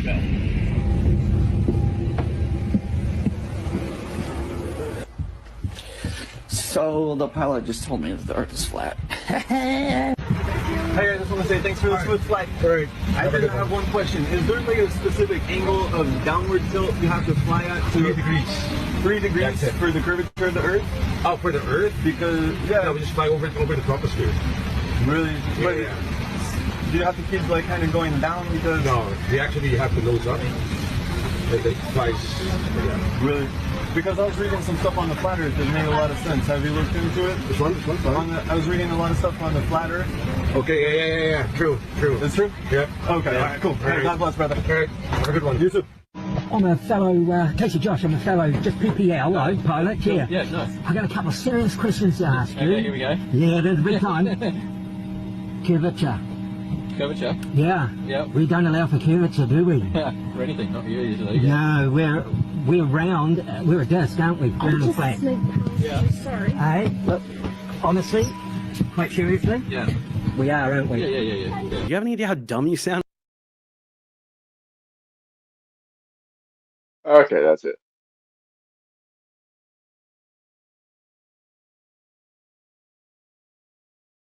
Oh, nice. Good collection there. Thanks for making that and sharing that with us. I know you're working on uploading it, but GrabblerTube is GrabblerTube. So, sweet. All right, let's get through this. We've been chugging along pretty good, so hope y'all are enjoying it. I've been seeing it go between 15 and 20, so hopefully those people have got to go do something and they'll come back. But good to see you all still away in chat. I hope y'all are doing well. We got Morgan from Wildly Unpopular in the chat. Welcome, sister. Hope you are doing well. I don't know if you caught this live, but Dave is very much a comedian too. He likes to he makes me laugh. So and I love watching Wits It Gets It kind of put him in his place. But yeah, let's keep chugging. In your face. I know they all take great multiple. circle routes. They take great circle routes that are. Can a circle exist on a flat Earth? My wife is a pilot. No, a great circle. Does anybody want to talk to me? My wife's a pilot. Yeah. What does she think? Bring her in. She does. Dude, I have an Air Force pilot that reached out to me of 30 years. That's a flat Earth. Cool. I bet that's true. Totally. I don't want to. See what I'm saying? You have to deny basic reality. Why is it so crazy to think that you could be making that up on the spot? Why is what I'm saying? Hold on a second. Either I let these guys go at it for 10 more minutes, or we answer viewer questions. I feel like we've gone good time. I feel like we're there, right? Yeah, we're there. So I want to pick a few of these. I'll stick around live for a few minutes after I let these guys go. I want to just like give a digital. I mean, I don't care what side you're on. Thank you both for being here and for being so passionate and being so engaged and being just great. Obviously people are going to think, whatever they want to think, but I hope people are entertained. There are many, not many tens of thousands, but there's over, 15,000 people watching. So a lot of people are entertained on a Saturday night, and they could have been watching some garbage. So this is obviously much better. I will read them all after I let these gentlemen get on with their Saturday nights, but I wanted to pick some that I thought. Can we do like a 60-second closing or something at some point? Absolutely. I'll do a 2-minute, and then because you guys should we coin flip for who goes last? It's like a criminal trial, right? So generally the prosecution goes last. But I'll just say I'm indifferent. Okay. Well, then we'll let Dave go first. Someone says, make Dave define one thing in detail that Austin has said is word salad. Well, he did that. I think he did do that. Okay, I'm actually going to skip this. I'm not going to go through all the questions. I'm going to skip to the closing, and then we'll look at that other last part. So let me go through this real quick.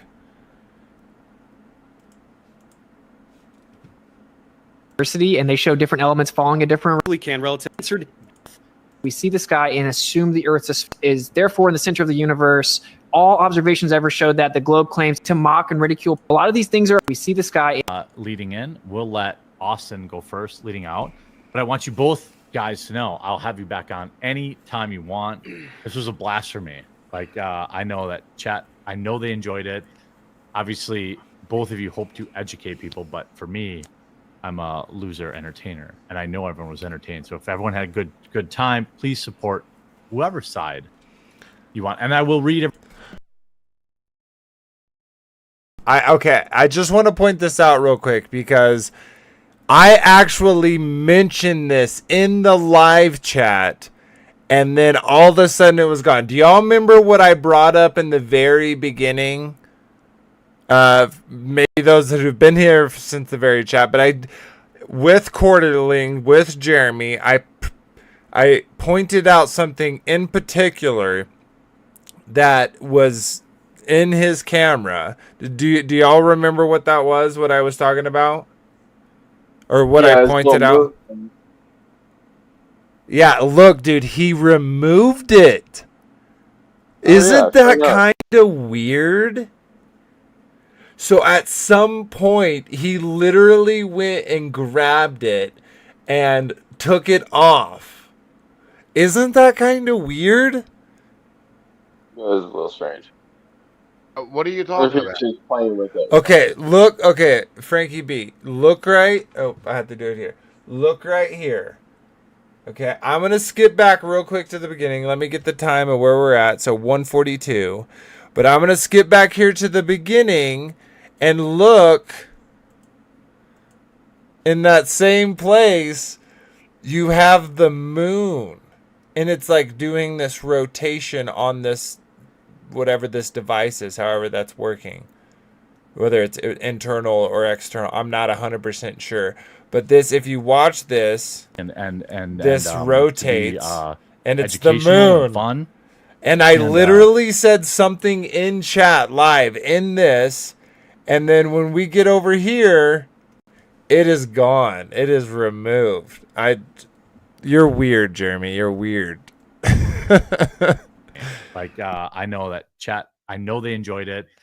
Obviously, both of you hope to educate people, but for me, I'm a loser entertainer, and I know everyone was entertained. So if everyone had good, okay. Spinning globe, sure. Whenever you point at the sky and say, look, it matches the globe, it's very ignorant because we made the globe model from the sky. We took observations and reverse engineered the way that we see the sky and assumed the Earth's a sphere. Of course it matches. That's how we made it. And it didn't match for hundreds of years. It had to constantly be updated, still being updated. Relativity is the most verified theory ever. Isn't true at all. 1933, Fritz Zwicky saw the galaxy cluster only had 1% of the mass it needed to actually keep the galaxies from escaping. That means it was missing 99% mass. That's called dark matter. It was originally called missing mass. It's still a major problem. Relativity can't even predict things on the quantum, local, or cosmological scale. It's been falsified with things such as anisotropic light propagation, meaning light's actually in a variant, it changes, etc. So a lot of these things are a bit more complex. I encourage people to go actually look at my channel or Ether Cosmology and listen to us break down Einstein's papers, and you can hear him say it. Look at the tests that falsify this stuff. But this is the part that's very important. Falsifications independent of replacement. We were all told that the Earth's a spinning globe. It's very easy to mock and ridicule people that are much more informed and diligently research and actually go out and do tests in real life than actually look into it for yourself. I get it, but just calling them names, appealing to consensus or whatever, doesn't matter. This is a crazy conversation, and actually what we have proven for step one is that the Earth is stationary, and that's been done with interferometry. And so even Einstein admitted that if the interferometry measurements were correct, that his entire theory is wrong and the Earth is stationary, effectively being the implication. We have verified that the interferometry changes with altitude, periodicity, etc. Long story short, it has been proven that the Earth is stationary. It is therefore in the center of the universe. All observations ever showed that. The globe claims everything is actually an illusion. It just looks like the Earth's in the center. It looks like the Earth is flat, but it's really not. Everything is just an illusion. So I encourage you to inform yourself about it, because you can't really be confident in your position until you actually know what your position is. And the vast majority of people don't even understand the globe model. So they actually don't know what they believe in. So that's really the only reason I do this, is to encourage people to at least inform themselves about what they believe before they're so confident in it. Thanks, Austin. Thanks so much, dude. Dave, lead us out. I'll stay on live after Dave's final here, but yeah, thank you both for coming on. Cool. No, he's absolutely wrong. The default position is that the Earth is a sphere, and as predicted, he chose to obfuscate by going to relativity and Einstein and all these things, which are not helpful. Since antiquity, we've known that the Earth is a sphere. All observations demand that the Earth is a sphere. He was absolutely incapable of answering this. He just did a thing about, if you look in a different direction, it's going to spin the other way. Doesn't make any sense. Was totally unable to explain this. Utilize magnetic declination. Again, these positions are nowhere near the magnetic pole, and so the idea that they could just suddenly all be looking in the same direction because magnetic declination. I'm sorry, David Weiss. I'm sorry, Austin. This is not sufficient explanation. Day and night regions of illumination. All we got was a little toddler, shine a light on a thing where there's supposed to be a dome, even though there's not actually any dome, and the sun's going to be outside, or is it going to be inside? Doesn't make any sense either. South Pole, come back to that again, day and night. Southern Hemisphere, we did not get to any adequate explanation of how this route is possible. He just said, they go really fast. I don't remember what he said, some wind or something. And we definitely have absolutely no explanation for this Antarctica Cup ocean race. These boats are not going all the way the entire world, turning the opposite direction of where they are actually turning. So I think that was pretty fun. I think we managed to stay away for the most part from the esoteric aspects of of modern physics that Austin likes to spew his word salads about, and we stuck for the most part to things like gravity and things falling. So it was somewhat productive, but I do look forward to Austin going to the South Pole. Hell yeah. I'll go with you, bud. Seeing I'm the built for it. 24-hour sun, and then I can't wait to see his video saying, I now believe it's a sphere, and then we can be rid of this idiotic flat earth disease forever, hopefully. Maybe in 1,000 years it'll come back somehow. I don't know. Gentlemen, you both killed it. You're both incredibly entertaining and very respectful and well prepared. And I want to thank you for coming on. And I want to remind everyone in chat, please do, I don't care whose quote unquote side you picked. Check out both of their channels. Both are linked in the description. I think it's good to take in both sides of whatever conversation is going on. Fellas, thank you so much for coming on. I will wrap it up with chat here too, and follow and let them know what's going on. You obviously can reach out to me anytime. Use this content how you see fit, and have an incredible weekend. Okay, so he did the poll, and that's all we're going to talk about. I already showed you that he hit his little globe relic. Let's currently sits at, with 1,000 votes, 61% of people have been converted to the flat earth. 61% of the people in the YouTube poll have been converted to flat earth, when it was like 65-35 in favor of sphere earth earlier. So, I mean, did flat earth win?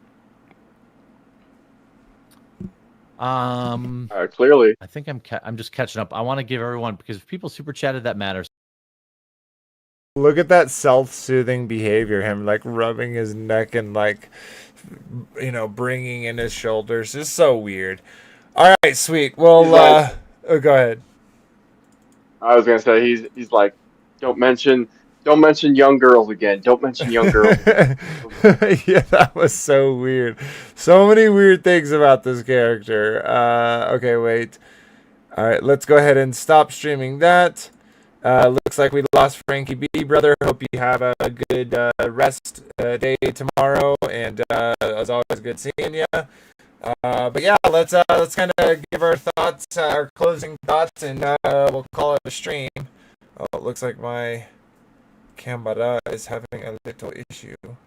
It's really weird, like it's showing that it's off to turn it on. Actually, I think I need to do this. Give me 1 second, everybody. And switch that, and then we'll go close this. Come back over here. Oh, wait. Frankie is here. Oh, did he come back, or has he always been here? Yeah, no, my computer dropped out. Oh, okay. Now my camera won't work. It's kind of weird. Let's stop. Preview camera.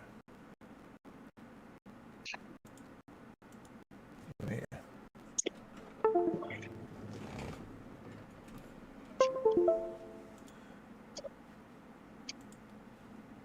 I even unplugged my camera and plugged it back in. See if this comes on. Yeah, my Discord just dropped. Yeah, it's weird. Now my camera is not coming up. Okay, whatever. I'm not gonna do this whole finish out the show. Okay, so anyway, I'll let you go first, Frankie, since you're up there first, and maybe I'll come back up. But what are your kind of closing thoughts about the debate we just watched? Can you hear me? Yeah, who you asked, me or Kyle? Frankie B. Me? Yes, sir. Yeah, he was very pompous. Yeah, he was very pompous, very absolute. Yeah, I just feel like he's doing it for views for his channel. Like Austin called him out and said, you're getting monetized and you're just staying with it. I think that's what a lot of these guys are doing. Their view. money driven. You there, Vader? Yep. Keep going, bro. Yeah. They're just money driven, and they're condescending. They literally bring nothing to the table. It was funny how Austin couldn't believe he couldn't understand the words he was saying, and now they're just throwing in the word salad just to belittle him and belittle us. It's sad, really is. What people will do for money. Yeah. That's my thoughts about it. Yeah, yeah, you're totally right. 66% of his chat voted for flat Earth, so that's a win. Yeah, that dude said he had 16,000 viewers too. Yeah, that's awesome. A lot Like, of good for him, man. Like, Yeah. I don't watch his content, so I don't really know what he's about. But some of the kind of things he said is weird. But maybe people like that weird qualities. I have no idea. I'm gonna bring it back to that camera. whole weird. Oh, finally, there it goes. Okay, here. Awesome. I was able to fix it. So sweet. All right. Kyle, what's your thoughts, brother? Yeah, I thought it was very interesting. I didn't hear any argument that I didn't hear in 2015 when I first started looking into this. So it's really amazing to know nothing's changed since then, and there's been no adaptations to the model to counter anything we've come across. It's just the same 10 flat Earth debunked proofs, parroted over in different ways. And, it's pretty sad. People think they have to go to Antarctica to prove the shape that's under them, but I guess if people don't want to, look with their own eyes to prove what they're on, then that's on them. So the final count for Dave was 257. So he takes the crown now for the most self projections within the debate. Though I'm sure someone else will take that crown from him. I thought Austin did well in this debate. I think he didn't do word salad, and I think he did use some kind of more complex ideas, but he always buffered that with, "Hey, go Google that. Go what I just said. Go Google it. Look into it." And that's another piece of evidence I believe is for our side, or at least makes it questionable. So. I thought it was a good debate. I think, like most people who are heliocentric, they have that arrogance about them, and of course they do, because they have all of so-called science backing them, right? So all they have to do is repeat what other people say. They don't have to have critical thinking skills. They don't need to have any intellect themselves to even understand what they're saying. They just need to be able to regurgitate those words from a Wikipedia page, and boom, they win in their mind. So, obviously we think that's preposterous, and Dave was very laughable, and he's a comedian just like McToon and the rest of them. So, sweet. I hope y'all enjoyed it, guys. Thanks, Frankie B. Thank you, Kyle, Aetherial Creations, for being here. It's always good to talk to y'all. And you want to give a plug for tomorrow night's show? What's tomorrow night's show? We will talk. That will be all posted tomorrow, so I'm not giving that away just yet. If you haven't seen my new little comedy bit, go to the YouTube, check it out. Obviously, if you're not subscribed to Wit to Gets It, check him out. He has great content, great live streams. Definitely show him love. Sweet. All right, and can you pin that video in the comments so that if you go, oh yeah. I can put it into the comments. I'll pin it into the comments, but I'll also. Oh, I can't do that right now, but I do need to bring up. I mean, you can do it at a later time. Yeah. Sweet. All right, everybody. Until next time, tomorrow we'll have a stream 9 to 11 p.m. Eastern. I'll announce more of that tomorrow. But yeah, until next time, remember the ABBA Love You First. And our outro is always Dig Deep by Born Out of Time, Frankie B, and Nick Infinity. So everybody have a good night. See y'all in the morning. So not in the morning. Seeing y'all in the manana. So, good night, everybody. Good night. Shalom. Shalom.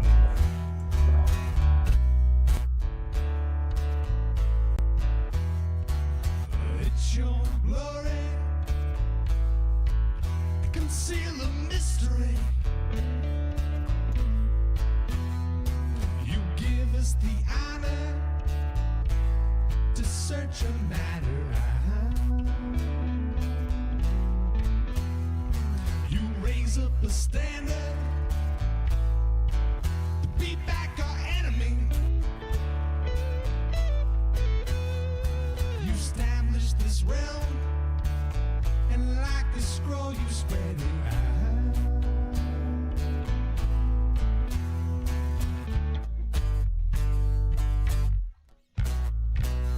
Dig deep, search it out. Dig deep, seek it out. Dig deep, go on and walk it out. Dig deep, I give you oil to fill up your cup. I give you enough to fill up your lamps. Yeah, you keep them trimmed, you keep them neat, you keep on worshiping and praising till you're at his feet. Oh, King Yeshua. Yeah, yeah, yeah, yeah, dig deep.